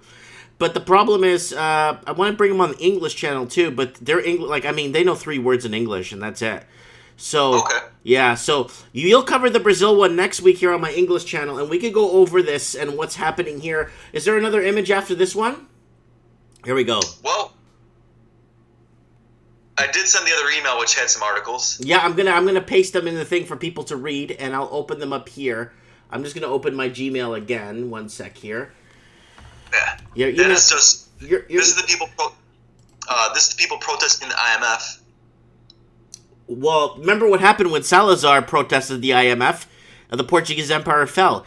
In 1973-74, Salazar from Portugal told told the IMF basically, like, you know what? Yeah, it's not going to fly. We're not going to join the World Bank. And guess what happened? Guess what happened? Portugal is horrible. We got to get rid of them. They got to get out of Africa. They have to, and guess what happened after Portugal left? The country's crashed and tanks on the street blowing up schools. Not the Portuguese, though. Not the Portuguese, because they left. Wow. Yep. Yeah. Yeah, and then just the IMF, it's very it's very divided the country, but no one likes the IMF really, middle classes even, because they see how it's screwing them, because the government has to meet conditions for the IMF, and that involves cutting back on retirements, and that's what the current government's doing, meeting the austerity plans, and they see Christine Lagarde as this, wicked queen. Yes, now this is going back to January. We can just glance at this one, glance at all these. Just here, the title of the article is about the wonderful boom in Argentina taking place. Mm-hmm. Next. Hold on. This is about shattering Argentina. Let's start here, right here. Argentina's president, Marci Powers, biggest stock market boom in the world. Oh, yeah, there he did that in January, pumping a BS boom, coming to the United States, saying it's a great time to invest. He's a great businessman. It's that thing that, like, somehow he's going to share it with the rest of the country. There he is at the White House, and Trump loved it, said he's going to do wonderful things for Argentina, with no facts behind it, but that's a pattern I see. Yeah. Let's move on to the next article here. The IMF and Argentina, a case of history repeating, and then that goes back to this one you sent me here. Where the heck did it? Yeah, the article of them protesting the IMF. Yeah, just other things. If someone wanted to look at this, so the IMF is keeping Argentina afloat till the end, and then it's a gutter investment until then, really. And then with this, there'll be a buying opportunity with the rest of the stocks. Then you can go to the next article. That's just like what happened with Greece, where there was massive sell-offs in Greece. Yeah, and Greece is selling off today, as well as Austria and Italy. You noticed that? Yeah. So that's becoming. Here we go. The world's worst currency is shattering home buyers' dreams. This is on October 25th. So, like January, it's the wonderful success story of Argentina. Now in October, it's the shattered dreams. Yeah, so you see how it goes from the greatest thing on earth, greatest thing since sliced bread, and then now it's the worst thing that it's a nightmare. That's the fake news for you. Yep. So Bloomberg, you think Bloomberg is telling it how it is? I think they are. Oh, yeah, but of course it's like after the fact, and they saw this coming a year ago, but wouldn't, like, stuff like that. It's just like the housing thing. The thing I talk about housing for the last, 7-8 years now, and then now people are making housing channels talking about how it's crashed and what we did wrong. It's like, why didn't you come out 7 years ago and start pointing out these things when I did? Oh, right. And of course, we always look to them. Still, great, great discovery they made. Thanks for sharing. Yeah, it's like getting an alarm for your car to protect it after it gets stolen twice. Why didn't you put an alarm before it gets stolen the first time?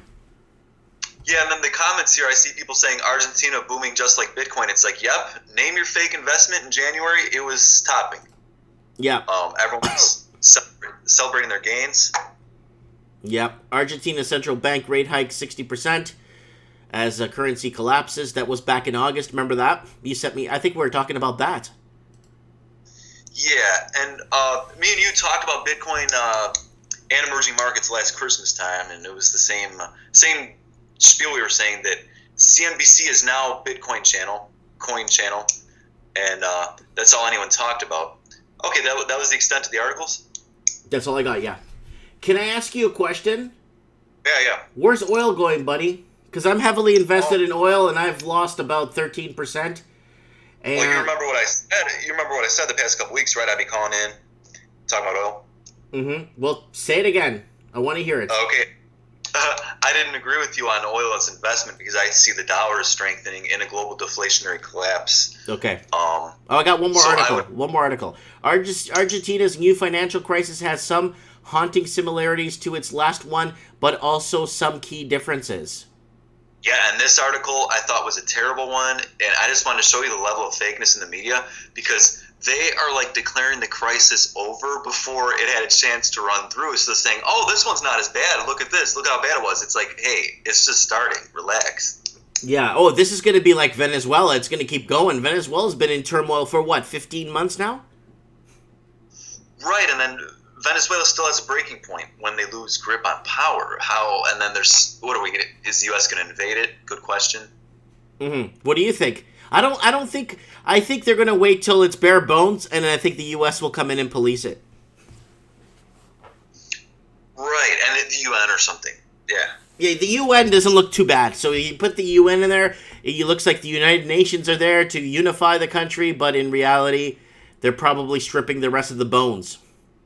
But I think anything bullish economically, like time to invest, buy when there's blood in the streets, I think that doesn't happen until we have a new president in the United States. Mm-hmm. Like, they will hold this bear market, and your previous caller talked about an 86-year bear market. I at least can guarantee it's going to be 2 years. Mm-hmm.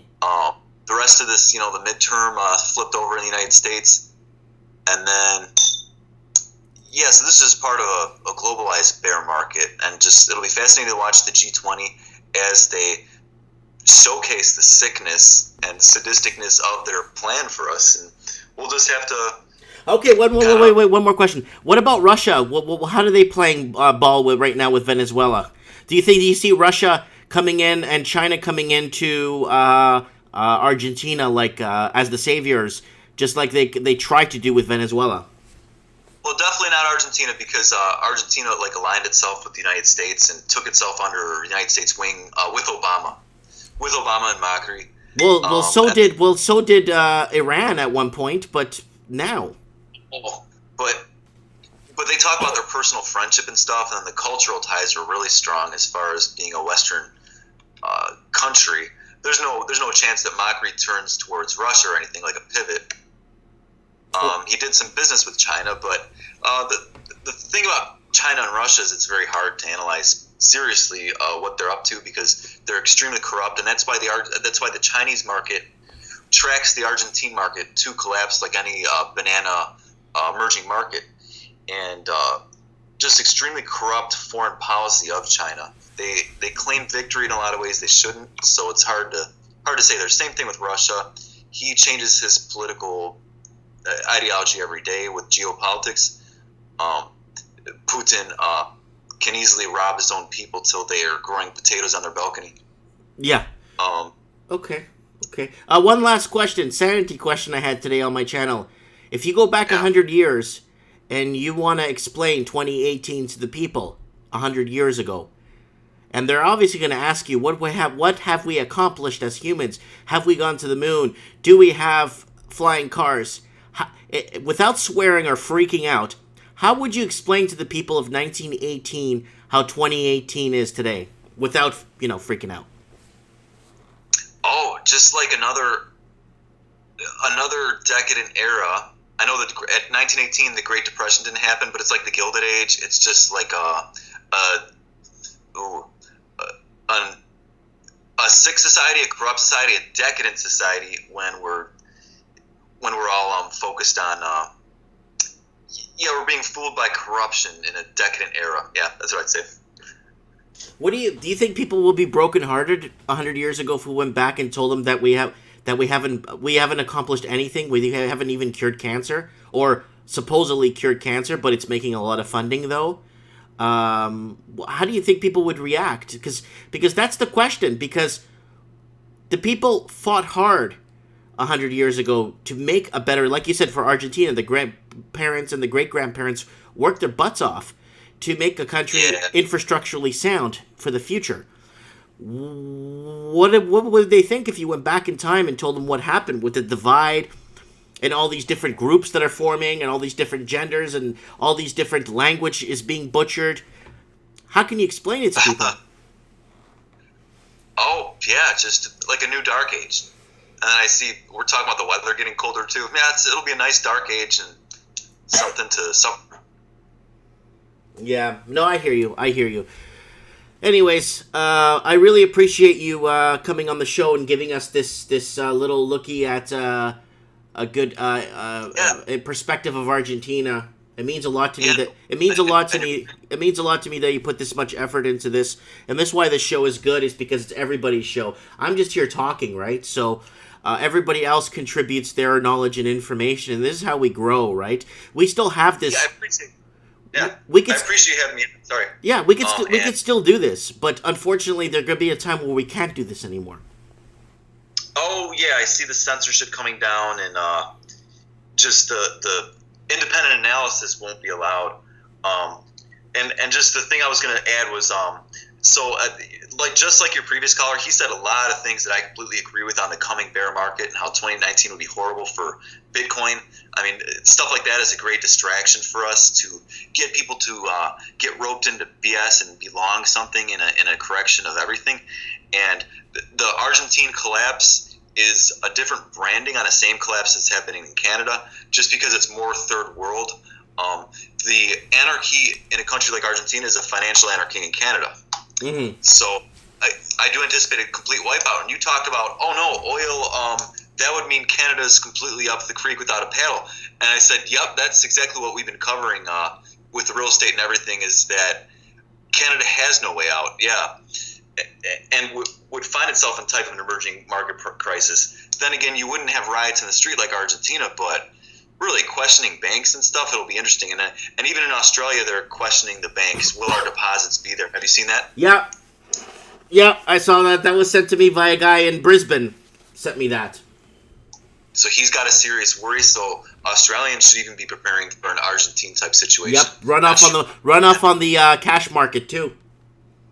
Yeah, or just the bank doesn't have your money, and then so then that's the whole thing about preparing. How they do that, I'm not sure. But just like your previous caller, I've been short since September, like I said. There's a long list of things to look at, from Canadian banks to stupid things in the U.S. like cruise lines and things that still seem elevated. Oh, right. And the whole notion of financial planning in the United States. These companies that, they have commission-based financial planners.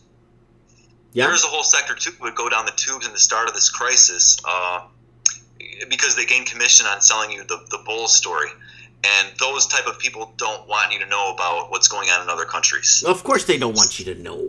We're never in the know. We don't. I think the typical guy, the typical man, we haven't scratched the surface of what's really going on, and that's the scary part. Oh, right. And just like in finance news, it gets covered up based on everything. I mean, the Kavanaugh story just took over, and then you could not get a word in about the economy when that was the main story. Yeah. Then it turned into the election, and there was just such a huge deal, whether we have King Schumer or Queen Pelosi. And dude, if I was in that house, I swear I'd bring an MP3 player when she's talking. I wouldn't even pay attention, dude. That's how bad it is.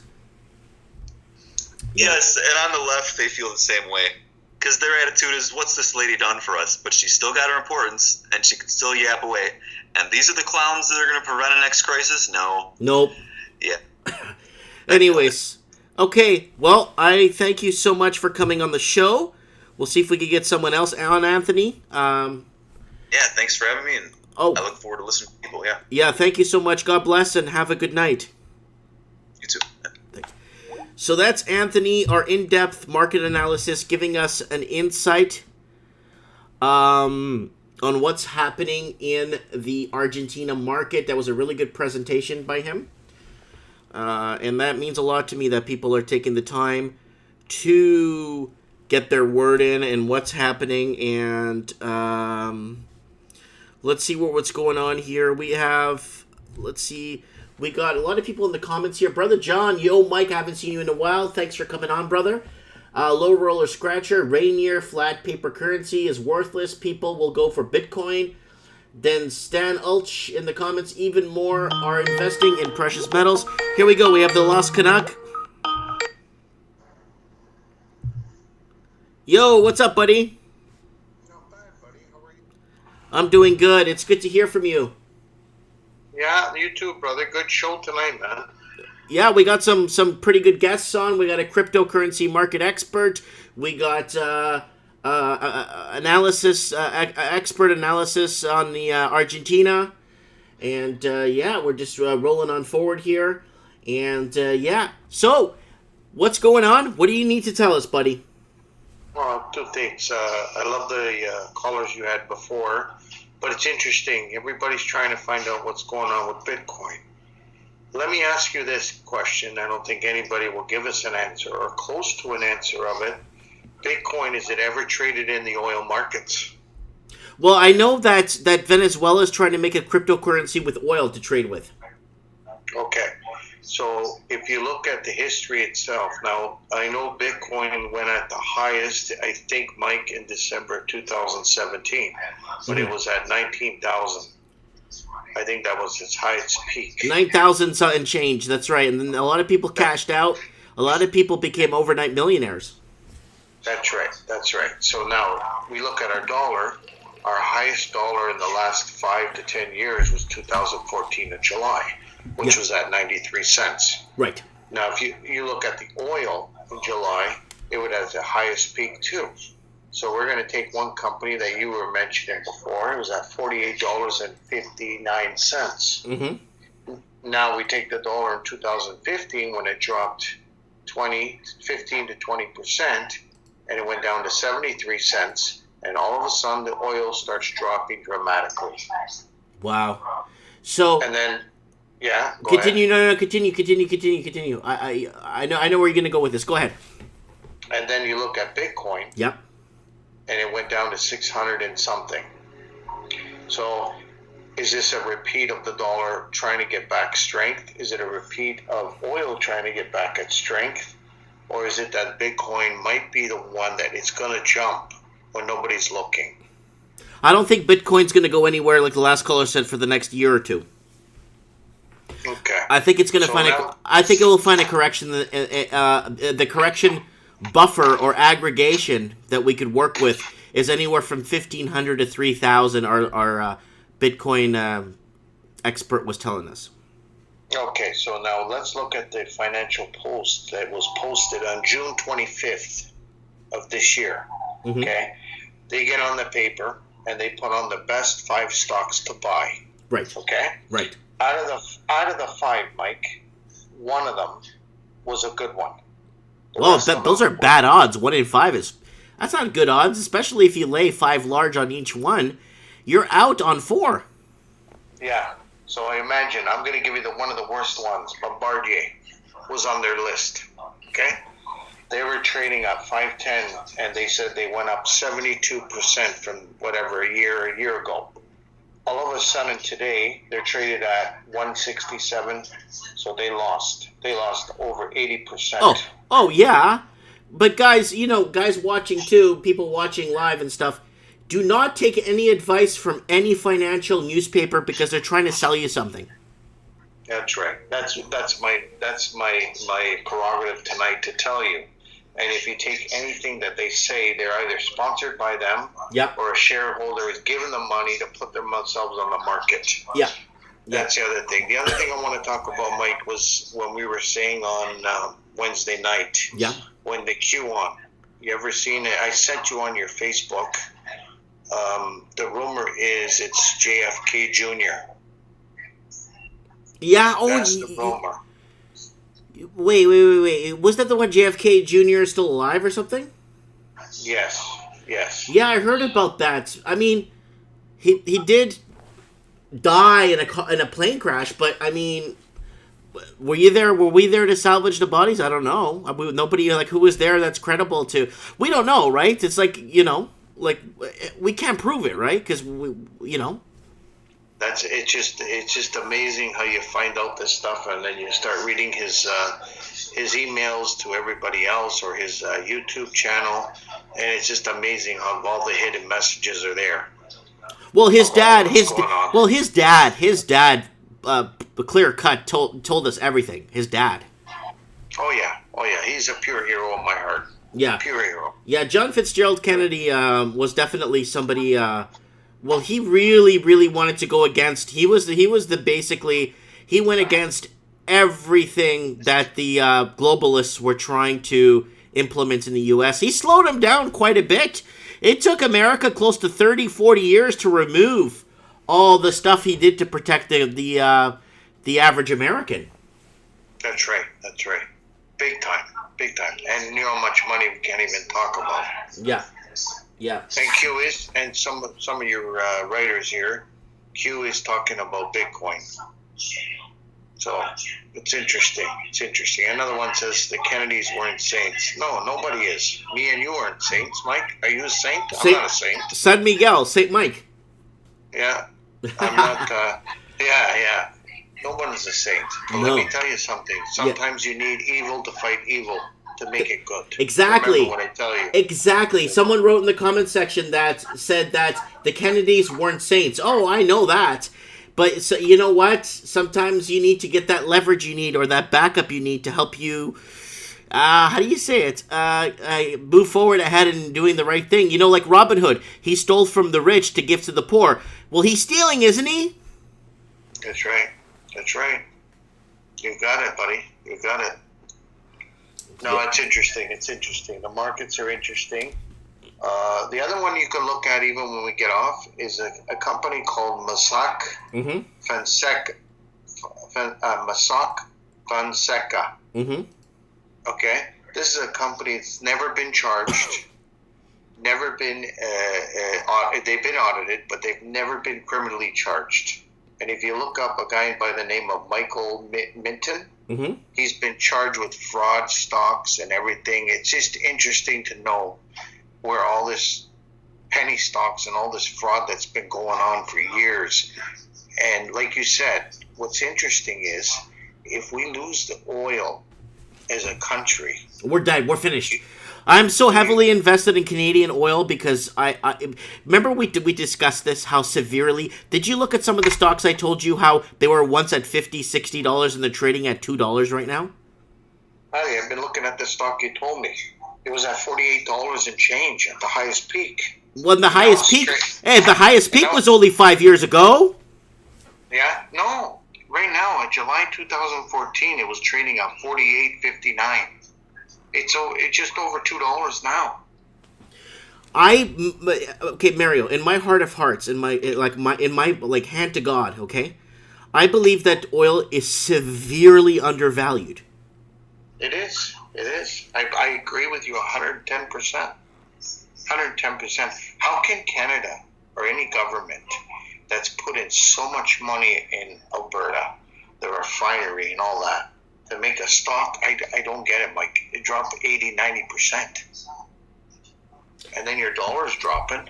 Well, there's four oil stocks I'm in right now, and they were all at the peak. There was one stock, I think, that was just in and around $98, and it's at $7 right now. Now it's at $5. Now it's at $5. I don't get it. I don't get it. Well, you know what? There's tensions right now. This is going to save Canada. You know what's going to save Canada with the oil? If the tensions in the Saudi Arabia or in the Arab countries start going up, and you're going to start seeing embargoes and stuff, and once West Texas crude starts running out of oil that they oversupplied the market with, and you start seeing shortages coming around, then we might start to see a bit of a difference and an uptick in the market. But until then, West Texas has basically thrown all its oil on the market and basically flooded the market with oil and bringing it down. You know, the Russians did this with potash, where they basically put a ton of potash on the market about 5-6 years ago, and it destroyed the Winnipeg markets, the Winnipeg and Manitoba market with potash, and just basically crippled them overnight and massive layoffs in the potash industry in Canada. Yeah, but also, Mike, let's think business now. If you're a president of another country or a prime minister, whatever, a leader, and you had to build up your country for next to nothing, and you know that one country has refineries that are, substantially for the next 50 years that'll be strong. What do you do that you have almost the same oil or more? You're going to sell it cheaper than them. Of course. So you're gonna force them into bankruptcy or liquidated or whatever. So if we take history, we take back the Rothschilds. Yeah. We take it from 1900s when Napoleon went to war with England. Okay, when they went, he had someone go check the war to see who was winning. When the guy came back, says England's winning, sir. His first words were, "You tell the media and tell everybody that we're losing the war." Mm-hmm. So everybody, UK and England, whatever, in the States, whatever it was, they said, "Oh, we're losing the war." So what happens? All the stocks went next to nothing. Yep. So what does this guy do? He buys all the stocks, and the next thing you know, they have Napoleon's head. And all the stocks just skyrocketed. So Yep. he ends up owning 70-80% of all the companies at the time. So what's happening here is the dollar's weak. We have no funds or no money to support the oil anymore, unless it's, of course, made up fiat money like we always do. And unless Mr. Trump down south is waiting and he comes in with a company from the States and starts buying up these companies that Yep. are almost at bankruptcy. That's what I see happening, Mike. So I don't think oil's going to drop any cheaper. I think what's going to happen is these companies are forced to sell the companies, because here in Canada, if you don't make $80 to $85 a barrel to break even, you're in trouble. And they've been in trouble for 2 years now. Well, that's what Suncor did. Suncor bought up the tar sands and bought up a bunch of other small oil companies that were in liquidation. Yeah, see? So. And I don't even look into that. I just know that's the feeling I get. Mm-hmm. And it's just too bad. It's too bad as a nation. Mm-hmm. We're more concerned about Bombardier. I don't know why. I don't know why we have this link to this Bombardier, because I couldn't care less. I really couldn't. Mm-hmm. If we look at the history of how much money we spent on this company, it makes me sick to my stomach. And they're not doing anything. Their shares are like $1.67. $1.67 from 24.30 in 2000 at the highest peak. The only way you could see a recovery is that if it gets off the government stimulus and actually stop doing the stock buybacks and actually really stop hollowing out the company. Because what they're doing with the buybacks right now is they're actually hollowing out the company. It's just a shell. It's not even a real. It doesn't have it just doesn't have what it needs to actually prove itself. You know what I mean? And that's why it keeps falling. And I think it's going to take another hit in the Q1 or 2 of 2019.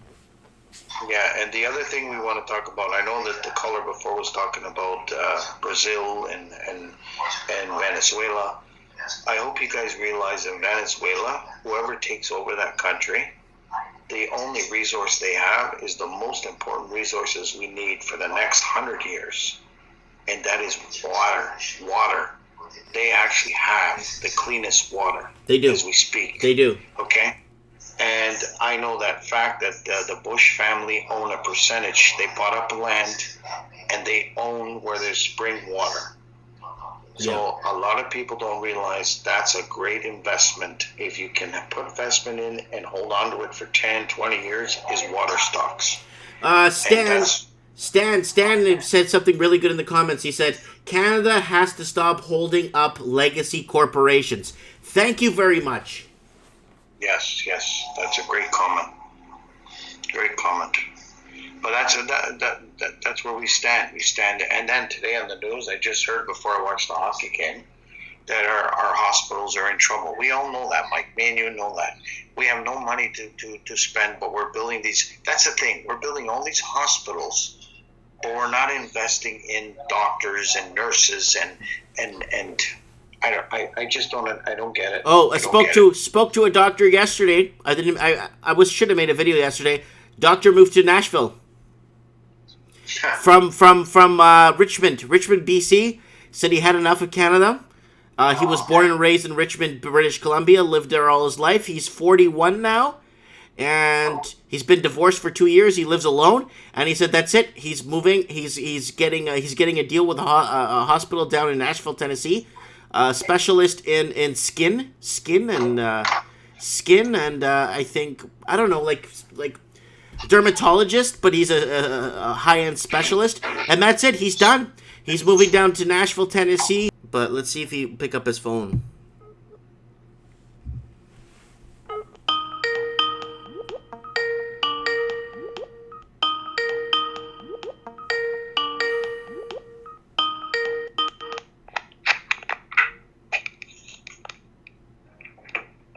Someone needed to crash the party. Yes, yes. Evan, our truth expert, is here from Hong Kong. Thank you for joining us. How art thou? A pleasure, Mike. As always, everything's wonderful, except the Americans trying to call Hong Kong China last week, which sent everyone into a panic, of course. But apart from that, it's all good.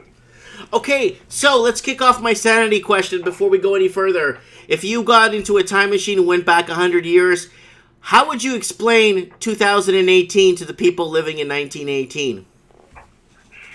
You've got to remember, Mike, you're asking an insane person a sanity question. Everyone calls me crazy, Mike. Mm-hmm. Don't know if you've got that problem too. But if I went back to 1918, they'd probably go, hold on a tick, he actually speaks some sense, this guy. What could you tell them? You say it's going to get a lot worse before it gets a lot better, is about all I could tell them.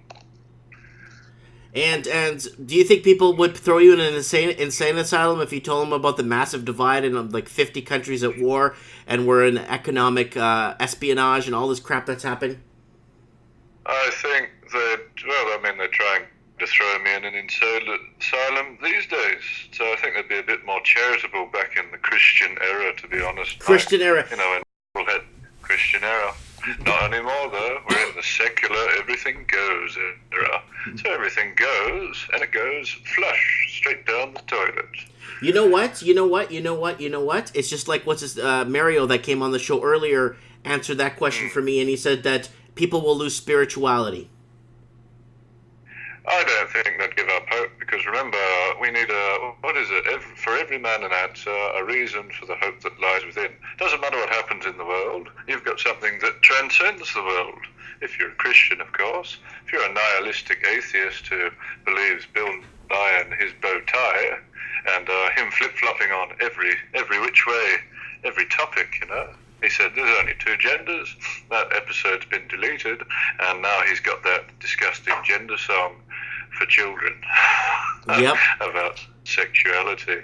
Wonderful. And he's not even a scientist, he's an engineer, so there you go. Okay, so I want to, I love how Canada portrays Donald Trump. I mean, it's like CNN times 1,000. I'm looking here at Donald Trump's picture that Canadian News put up. He's got this smug face on. And then, let's top it off right here. Panic follows after a man shouts, "Hail Hitler and Hail Trump," at a Fiddler on the Roof show. So, was that necessary? I mean, why are they trying to intertie the two when the two are completely opposites? Well, it's guilt by association, isn't it, Mike? I never thought of it that way. That's all it is. If I say it enough, some people will believe it, and they'll parrot it off to their idiotic friends, while the TV parrots it to their idiotic friends, and everyone becomes rather idiotic parroting. We end up with an aviary instead of a society, don't we? Where all the parrots are chirping, which is what we've got now. People believe the media far too much. Okay, are we getting dumber? Like, seriously? Because I'm noticing... Am I or you, Mike? I don't think we're getting dumber. I think a lot of people are getting dumber, though, because they're putting all their trust in the smartphone. They don't have to be smart anymore, because the phone does it for them. They're the smart thing now. And the people have to kowtow to the phone. You know, a lot of people don't know this, but a lot of the younger people that do watch this show, guys, believe it or not, we used to have, or I still have today, like 40, 50 phone numbers memorized. Yes, I remember all my phone numbers, every house I've been in. Even my mobile phone number, I remember it, because people ask you. But most people go, let me check my phone for the answer. Yes. So I simply could not store that amount of information, those 10 digits in my mind. Simply too much. Oh, God forbid. All right, let's move on. Okay, this one is a really touchy subject, but I don't even know how to address it. It was posted today. Fact check. It's by the Weekly, so it's a decent.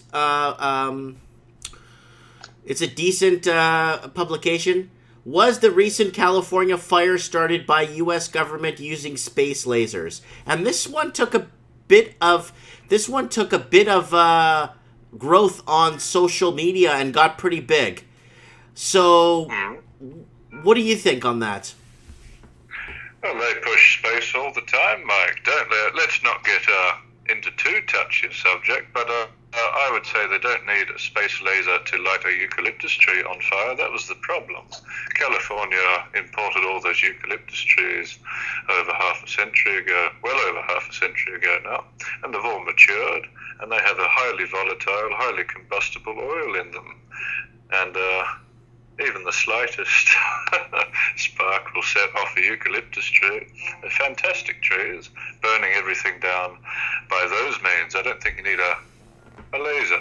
And on top of that, they have fires every year. Didn't need a laser that time. Why do they need a laser this time? Yeah, my prayers go out to the families of this absolute tragic mayhem.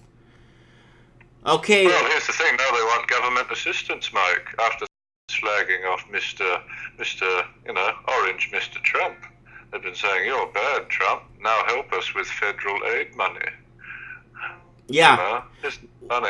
Yeah, they went against Dr. Trump. They thought They went against Donald Trump, making him the next Mussolini, and now they're wanting aid. It's Donald Trump's a good guy, in his heart of hearts, and I think he will help when it's needed. You know what I'm saying?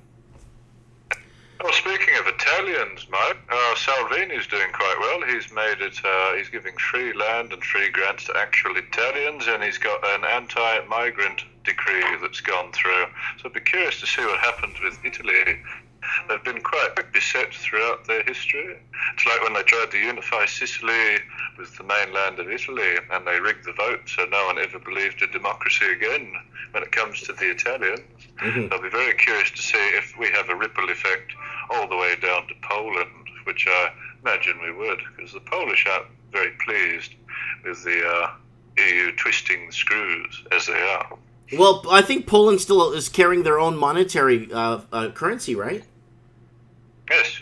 They don't have the euro. Well, a lot of Scandinavian countries don't have the euro either, because, like Denmark, for example, they've got the krona. Swedish have their own krona, Mm-hmm. and the Norwegians also have their own krona, and they're all got different exchange rates, of course. A Danish krona is equal to a Hong Kong dollar, more or less. You can buy a lot more in Hong Kong with your money, though. Okay, so I got another article here from Fox 5. New York taxpayers pay $48,000 per Amazon headquarter job. My question is: Amazon is the government or the taxpayers giving too much to Amazon? Well, here's the question, Mike. Is it actually a private company like Google? Is Google a private company if it's owned by defense contractors like Alphabet, and then they're owned by defense contractors, and they're owned by defense contractors? They all seem to be very well integrated. So if they're technically an arm of the government without being an arm of the government in name only, then surely your tax money should go to a government agency, right? Okay, never thought of it that way. Thanks for putting that into perspective. Well, they do like wasting a lot of money. Think about DARPA, Mike, or even NASA. NASA's got had an uncontested budget since its inception. And the word NASA, of course, means deceive in Hebrew. And Okay. Their logo is a snake's tongue. So I don't know if we should trust where that money's going when it comes to NASA, to be honest, Mike. But I could go on. Okay, guys, I'm going to leave a link in the comments. I need everyone to subscribe to this channel. I only got 17 subs. It's my handheld junkie. I do video game reviews, guys. It's one of my passions. I love doing it. I do a good job with it. You watch some of my video game reviews, right, Evan? I do, and in fact, if I'm 2 of the subscribers, that would make me a major shareholder in your handheld junkie channel, Mike, wouldn't it? And I watch your live streams too, whenever they're on, because you get your reel that goes through. It's very impressive. You put a lot of work into them. Yes. Guys, please subscribe to my little video game channel. I want it to grow. In case I do get delisted off the internet, people can still see me being all PG, you know what I'm saying? And not offending anybody. Okay, so we got Anon. It's very hard to not offend anybody, though, Mike, because if I deliberately don't offend you, you can take offense to my not offending you. So you can't win, no matter what it is. It's whoever's on the side of right in their mind. It's whoever's feelings take precedent over yours. And being a heterosexual white male, you're at the bottom of the ladder like me. Okay, so we got a new member that has joined our gang. It's called Cigar Face in the comments just said, I just found this channel. Well, welcome, Cigar Face. Yes, welcome. I would be curious to see a self-portrait. Yeah. It is like a cigar, Mike. Okay. West Australia, the West Australian article you sent me, I had Anon cover that earlier in the show from Sydney. And how they're butchering basically language. Do you remember the article you sent me? How it is offensive? No? Yeah, I sent you the one where they retroactively are erasing historical documentation. Like if it's an offensive word today, they're erasing it in the past. If that makes sense. But that's like that's Orwell's memory hole. But it doesn't make sense because if you're erasing the past, it's already happened.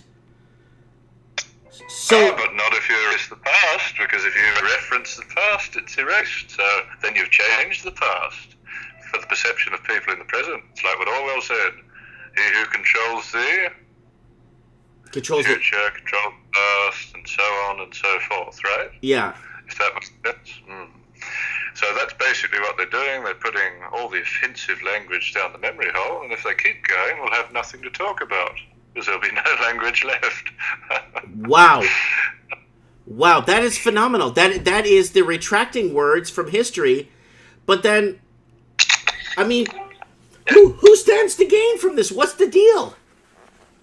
Well, it's easy. If you take words away, Mike, like, for example, a lot of Chinese people, this is a Chinese thing, they cannot differentiate between blue and green very easily because of the lack of words in their language. So if I show them turquoise or aqua, they can't recognize it. They don't know what it is. They either say it's green or blue. They have no recognition at all. So if you take a word away, you can't see something. If you take a word away, you can't think something. So the more they dumb down the language, the less people can think. The less expressive they are, the, more limited you are, the more in a box you are. Yeah. And Mike, your spacious box is looking very nice. All that renovation. I know. What do you think of my duds tonight? I wanted to look like a little bit just kind of like Saturday Night Fever with John Travolta tonight.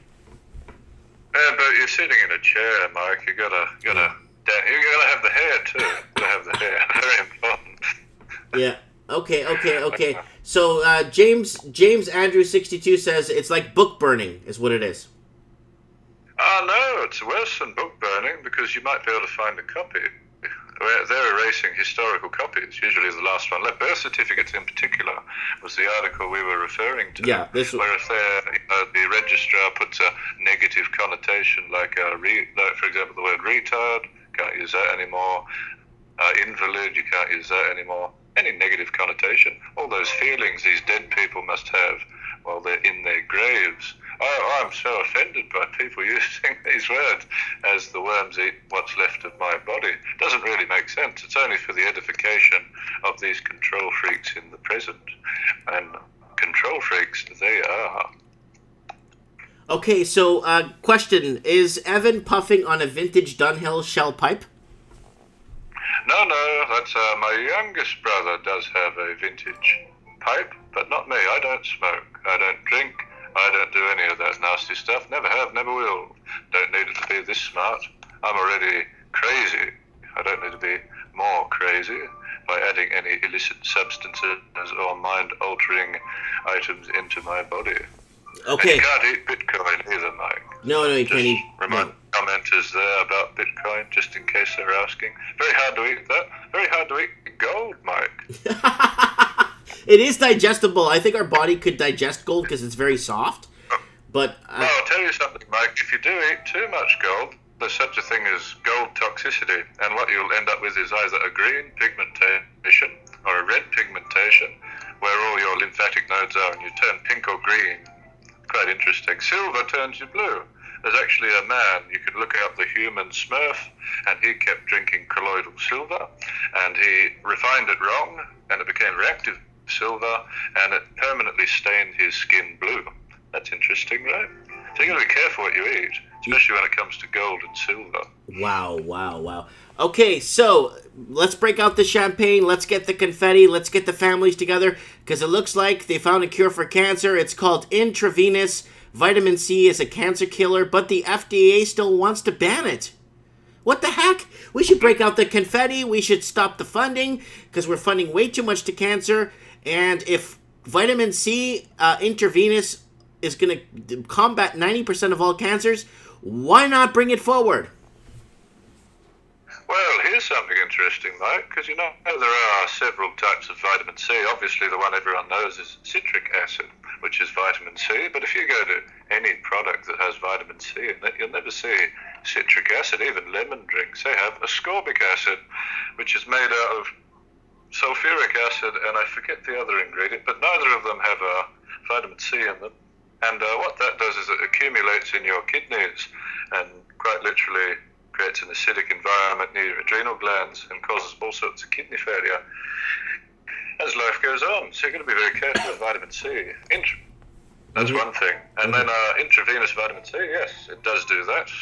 But your body can only absorb so much. What it does to the cancer cell is it starves it of what it needs, which is an oxygen-deficient environment.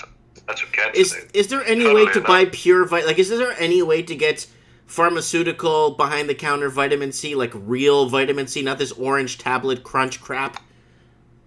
Well, a lot of those orange tablet crunches, especially iron supplements, standard ferric iron and calcium carbonate for filler. So you're eating a brick, and then you're getting poisonous iron that leaches out through your extremities. You end up with black fingers, and a lethal dose is 2 of these soft, chewy gummy bears, and the children just eat them like candy. So you can imagine the problem there. Oh, right. Okay, let's move on. Let's move... But there is a way, yes, there is, Mike. I would just eat a lemon. How about that? Yeah, I drink lemon water every single day. You do, so you'll be cancer-free, won't you, Mike? Well, because... Absolutely fun about it. Well, because my blood level's always alkaline, right? Well, here's the thing. An acidic food usually creates alkaline constituents, and an alkaline food creates acidic constituents. It reverses in the body. It's quite interesting. But if you eat real food, you don't have to worry about that, Mike. Yes, that's very important. If you start living on pills and supplements, and Mike Martin's here with super male vitality yet again this week. Look at those muscles, mate. Look at those muscles. Then you're not really selling real food. You can't live off super male vitality. In fact, if you try, and someone did for a month, he ended up rather sick because it's mostly water. If you look at an ingredients list, Mike, water is usually first on most liquid supplements, and the filler and whatnot. It goes from biggest to smallest. Just so you know, if anyone reads a nutrition label, the ingredients are biggest to smallest. So if you see a Coca-Cola, what's the first ingredient? Sugar. Water. Well, water than sugar. Second ingredient. If it were a can of sugar, Mike, I don't think they could liquefy that. Though, they do get a lot of sugar in there. An incredible amount. And yeah, there's some. I think Coca-Cola and Mountain Dew. Coca-Cola, Mountain Dew. I think Mountain Dew has enough sugar to kill a mule. Only a mule. It kills a lot of people too, Mike. a lot of diabetic people, and then people get on the diabetes, and they can never get off because they start jabbing themselves with insulin, and their pancreas cells are gone, and their liver doesn't work, and they're on death's door and totally dependent for the rest of their lives. Okay, someone's commenting here saying, 40-day fast. Do you think you could starve out cancer? Yeah, well, here's the thing. Once you go on to a fast, even after 16 hours of not having any carbohydrates I imagine most people know what the ketogenic diet is, but you go into ketosis. When you're in ketosis, you've got, instead of carbohydrates fueling the brain and the body, you've got ketone bodies, beta-hydroxybutyrate, butyric acid, and acetone. And you breathe out the acetone, you'll be able to smell that on your breath. You'll smell like a nail salon if you're really in ketosis. That's one of the best ways to check that you are. And by doing so, you're creating an oxygen-rich environment. Cancer doesn't like that. Cancer can't survive in an oxygen-rich environment. It survives in a sugary, dark, wet, oxygen-deprived environment, which comes about by too much of the, snacking, which creates insulin, and what's the other thing? Carbohydrates, which spikes the insulin. So if you cut all that, you'd be doing very well. Cut out the sugar, eat real food, Mike. Mm-hmm. Well, I try to eat real. Like my wife today made some really good. She got all the. She boiled all the. What do you call that vegetable? I'm not too much of a broccoli, and then she took that and then she sautéed it and then she crunched it all up into a nice soup with onion. Oh my God! It was one of the greatest things I think I've eaten, with a little bit of cheese up top, melting on top. Oh my God! It was the greatest thing I've eaten in the last 3 months. And yet on your Instagram, Mike, I don't see a selfie with you with this broccoli dish. No, well, no. Okay, speaking of Instagram, guys, people keep asking me for my Instagram. Here it is, guys. I got some nice... There it is. It's Mike Martin's Official. So if you guys want to join, there's a fake one out there with my photo, but it's not me. So if you guys want to join my... follow me on Instagram, it's Mike Martin's Official. Here, I'll leave a link in the comments if you guys want to follow me. I don't really use Instagram too much, but I'm kind of backing off of Facebook right now quite a bit actually, because my Facebook is banned in Angola now too, and so is my YouTube. It seems like they know that you know that they know, Mike, doesn't it? Yeah, it's scaring. It's scary. It's scary. It's scary. There's one thing I want to bring up, actually. This article is just... Here is a partial list of serial child offenders set free by Canadian justice system. And this is scary. I'm going to leave it here.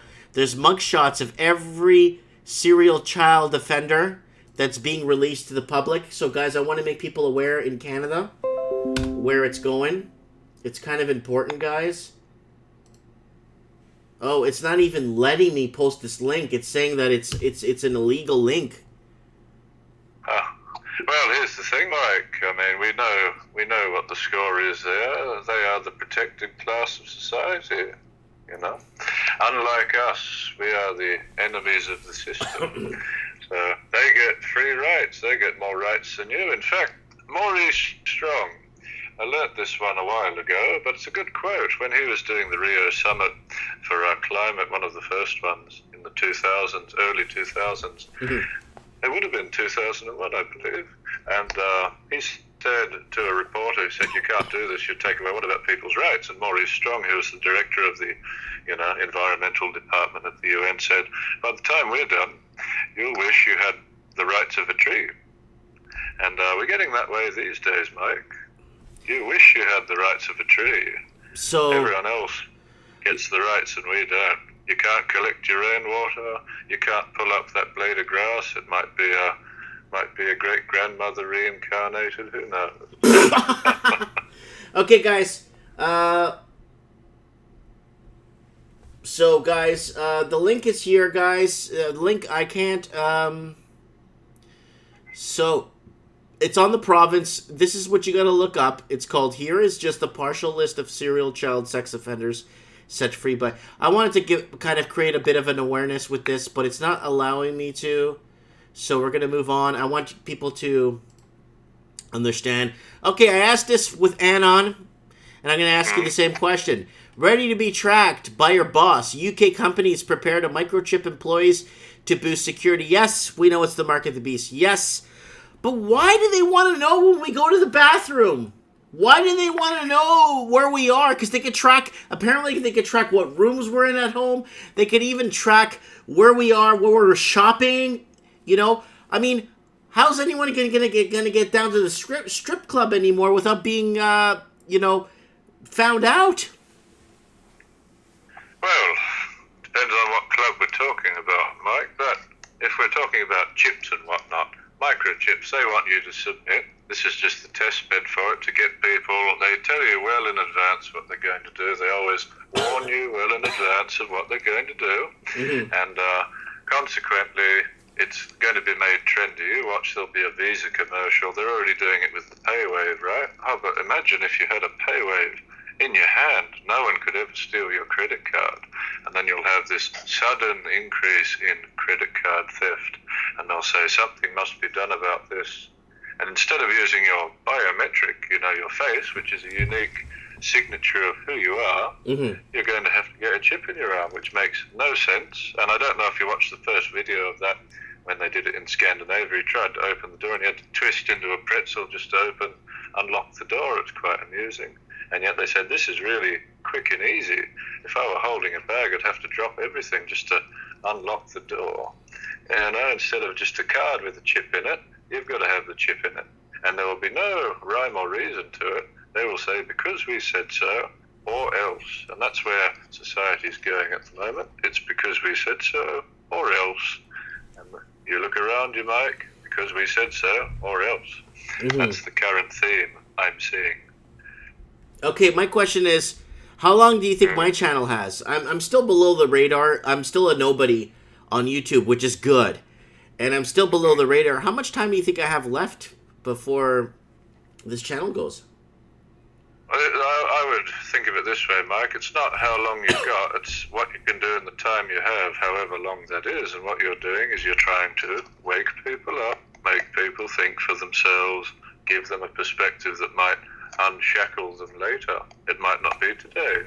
It might be years from now. Someone remembered Mike Martin's flexing his muscles, selling super male vitality, and they go, I remember him. That's Mike Martin. He told me about the coming calamity. Does that make sense? Yes. I wouldn't say yes. how long, it's just when. It's not the if, it's the when now. Okay. I got one here that's pretty offlandish. The weirdest thing I've seen. Even hotter than the real star, China creates a nuclear-powered artificial sun that beats the original. Is China going to blow up the world? It wouldn't surprise me if they did. Here's my question, Mike. How do they know how hot the sun is? Oh, they'll never know. I don't think we don't even know what's 100 feet below us, and we're gonna know how hot the sun is. It says here. Hold on, Mike. I can tell you exactly how deep we've gone. 8 miles. That's the deepest we've ever dug. Okay, so we don't know what's 10 miles below us, and we're gonna know what's on the sun. Right. That's right. Apparently, we know what the Earth's core looks like, but we can only dig down 8 miles. That should raise some questions, right? They've got all these diagrams. We know exactly what the middle of the sun looks like. Mm-hmm. And all this, that, and the other. We just believe these scientists without even thinking about it. Most children don't. And the first thing they're taught is everything that's, brainwashable. Everything they try. Now they're trying to bring sexuality into schools. They've done the whole space thing. They've done the food pyramid, which makes no sense whatsoever. If you ate that, you end up a diabetic. It's based on the... Oh, it does. I mean, you keep eating bread. Six servings of that, 5 times a day or whatever it is. You'll end up rather rotund, Mike. Rotund. Okay, corpulent, in other words. So Chinese researchers pushing to find a major clean energy source have created an incredible artificial sun that can reach the temperatures of 100 million degrees Celsius, a heat so intense it makes the real sun seem merely lukewarm. So it's an Earth-based solar stimulator. I think what it is, Mike, is just the classic magnetron like the Japanese were developing. And then you generate momentum and you spin some magnetic turbines off that. That's usually what they do. There's not that many ways to generate power apart from spinning something. That's how motors work. That's how generators work. That's how nuclear power plants work. It's not the nuclear power that does anything. It's the heat created and thereby exhaust. The steam. Exhaust. Thereby the turbine. Yes, that's right. So if it's a turbine and you're boiling water, I'm sure it will generate power. Mm-hmm. because this thing's incredible. I mean, it's great for China to do something like this because, you know, China is energy hungry right now that they've gone off the coal standard, right? That's right. Well, I mean, yeah, there are other ways to generate energy. Like, I mean, if you think about how does a lightning bolt work, it's a differential charge, isn't it? The Earth is abundantly negative in charge, and the more height you have, the more voltage you have. Therefore, you've got a Tesla tower. And as I look around everywhere, Mike, with all these steel concrete structures, it looks like quite a lot of working Tesla towers up and running right now to keep that power load going, given we use AC power as well. That would be a hot topic, Mike. Might even get you thrown off YouTube. Yep. Oh, yeah. If we discuss climate change or we discuss vaccines, where you could do time for that in jail. Oh, but hold on, mate. If you hurt my feelings, you could go to jail. Yeah. Oh, yeah. Or if I pronounce your wrong gender, if I assume that you're a male. Oh, but hold on. You could assume I'm a male, and then I change my mind and accuse you. How would you know any different? Oh, but people are basically facing charges in the UK for doing that. That's right, because you wouldn't want to hurt someone's feelings. You know, murder's fine. You know, gang rape and all that other stuff that people are doing, acid attacks, stabbings, scooter drive-by shootings, that's fine, but you've called me something I don't agree with at this particular moment, perhaps, maybe. So you're in trouble, young man. Yep. Okay, vitamin D lowers the risk of dying from cancer. Fish oil reduces heart attack risk, says study. Yes, that's true. Eat fish, nothing wrong with fish. Don't worry about the mercury. Just don't eat the upper level food chain fish. Eat something low, like a celery. You know, Pacific celery is very cheap. Cheapest fish you could buy. Very nice. It's basically a mini mackerel. If you like mackerel, it's a very good fish. There are smaller versions of salmon out there. They are the throwaway fish. Very good for you, very bioavailable protein, good fat profile and everything else. Vitamin D, go outside. That's all you have to do. And you'll get all the vitamin D you need. However, you could have all the vitamin D you need and all the fish you've ever eaten. And then you don't watch where you're going when you cross the road. What about tuna? Is tuna okay? Tuna's a bit high up on the food chain, Mike. It can accumulate. See, if there's mercury in the water, the little fish eats a bigger fish eats a little fish eats a bigger fish, and so on and so forth. And that's building up each creature that the larger fish is eaten. And they eat a lot more fish, right? So you can end up with a higher concentration of mercury, but even then, negligible compared to that hot topic that I wouldn't want to inject directly into the conversation. No, God forbid, because the creators of the Okay. Here's the bombshell of them all. This is a good one. It's by Awareness Act. It's a big, and they're kind of reputable. This has been growing a bit on social media on and off. But scientists have been given the green light to resurrect the dead. Well, good luck with that. Not going to happen, because only one person resurrected, and only one person will resurrect until the end of time. That's when we all get resurrected, right? Right. Because we all die once, and then you've got the first death for some people and the second death for some people. The other people, they're given new bodies and all that, this, that, and the other, according to the Bible. Most people don't believe that. They believe more what the Bitcoin's doing today than what the Bible says, and hasn't changed and remains consistent throughout time. They worry about the spiking up and down of the Bitcoin, or what Trump ate for dinner last night. You know? Yeah, KFC, Kentucky Fried Chicken. KFC again. Oh, gee. He's going to end up fat if he keeps eating all that KFC, or at least posing in front of the KFC. Imagine if you just take a photo next to KFC, it doesn't make you fat. If you start eating it, it will, though. Yeah, that's true. Like, Some of the best food you can eat is KFC. Okay. Yeah, exactly. Okay, price tag on the war of terror will top $6 trillion soon. That's a bargain. Cheap as chips, Mike, and it'll keep going. And, I mean, have you seen the bomb count for Afghanistan this year? Beat all other years. That's combined. right, in bombings, yeah. But $6 trillion, I mean, you know that would solve world hunger and probably cure a few devastating diseases and highly educate the world's population. They're good, but however, Mike, remember I said NASA. If you look at NASA's budget, it dwarfs the war on terror. If you add up NASA's budget, and then you think, well, if they're murdering people for $6 trillion, what do they stand to gain from a space agency? Wonder what they're up to. Hey, I wanted to. Topic too, Mike. Let me ask you something. Does Mexico have a space agency? Let's see. Mexico, yes. India, yes. Europe's got one. Japan's got a funny one. If you watch their, feeds, you just start asking all sorts of questions. The best one to look at is the Challenger probe, where you've got the stagehand turning the model because the little gear jammed up. You can see a big black hand, big black face in the shadows, turning the little model. So a lot of it's fake. How much is real? That's another question. Yeah, we'll do a whole moon landing hoax video one day. Oh, okay, colossal. Get ready for a wave of household bankruptcies in Canada. Same thing in Australia. They're over leveraged 190%. So we don't have to comment on this. I just wanted to throw that up there. Get ready for the wave, guys. Yeah, have you got your surfboard, Mike? Okay, last story. Are you ready?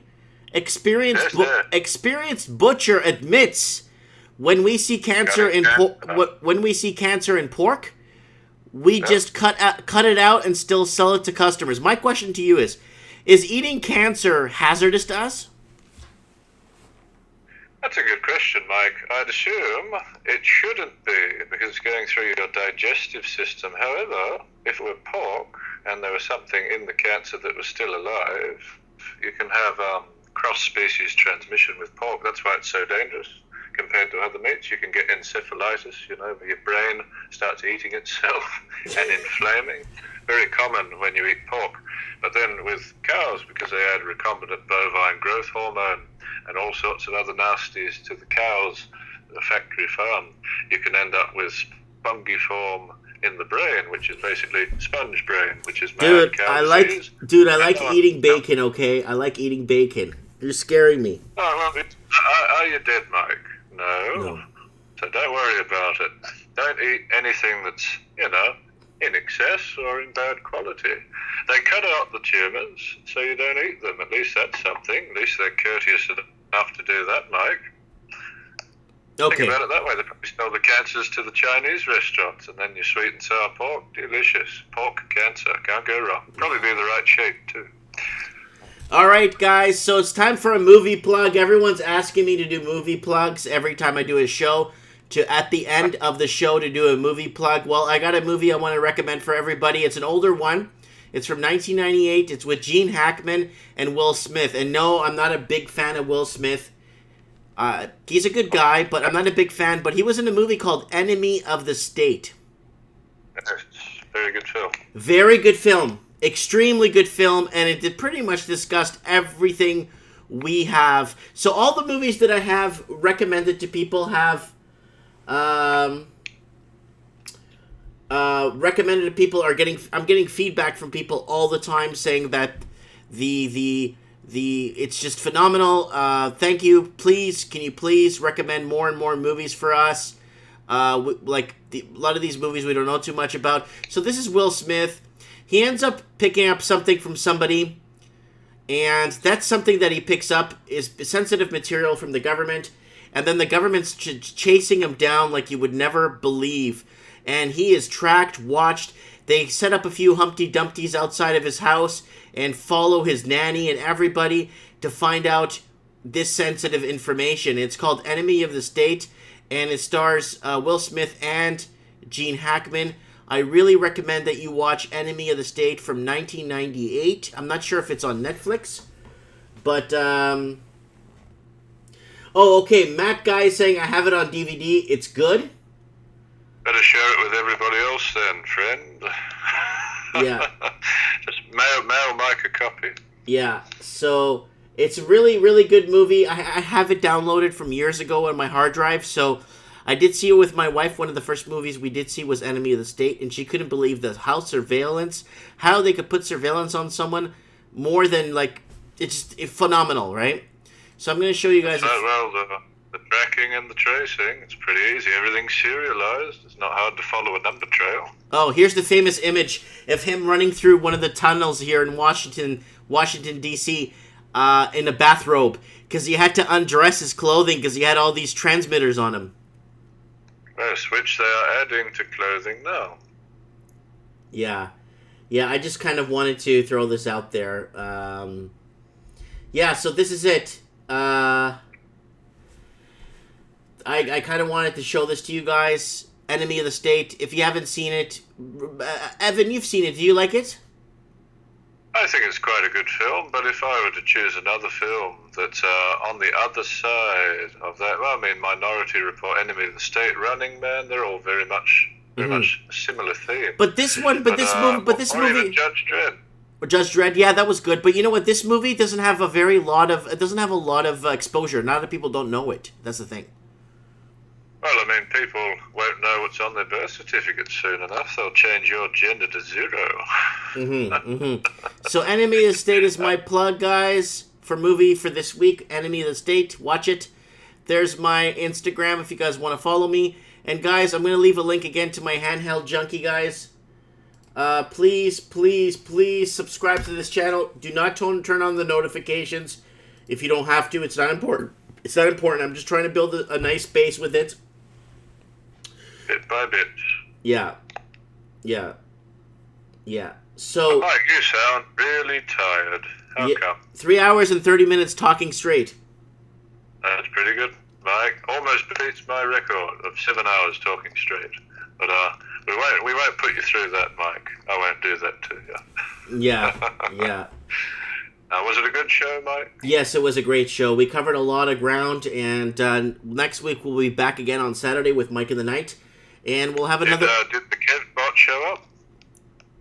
Kevin? No, the Kevbot. I don't think... He's half robot, half man. I guess he's a cyborg then, isn't he? Sometimes he's a robot, sometimes he's a man. That Kevin Thompson. Yeah, he was on earlier. I think he got timed out by somebody. Somebody timed him out. He might have just gone out of signal range so high in the sky as he was, Mike. It could have been those weed cookies. So, guys, don't forget... it could have been. Yeah. Guys, don't forget to join me Wednesday night for Trends in the Housing Market. We'll get Steve the Plumber on. I missed his call earlier. I was in the shower when he called. So, guys, next Wednesday, Trends in the Housing Market. What's happening in the housing market, and it's not looking good anywhere. And any market's not looking good, but yeah. Down. Yeah. Okay, guys, thanks for watching. Evan, thanks so much for being on the show. I appreciate it. God bless, and we'll keep in touch. Pleasure. Of course. All right. So, guys, that's Evan in Hong Kong joining us, our truth expert. Thank you, guys, for being here tonight. Thanks for watching the show. Thanks for contributing. And, guys, don't forget to tip my tip jar. Thanks to everybody that has tipped my tip jar. It really means a lot to me. I feel like I've accomplished something. You know, you get a slight reward, but it means a lot. Thank you, everyone who's been supporting this transmission. And, yeah, thank you so much. And, no, Evan does not have his own channel. He's got a view from space. He's watching from afar, and he's got an answer for everything, and a logical answer for everything. Let's put it that way. He's got a logical answer for why things are happening the way they are, and giving us a different perspective from space. Anyways, guys, thanks for watching. Have a good night. Happy Saturday and Sunday to everybody.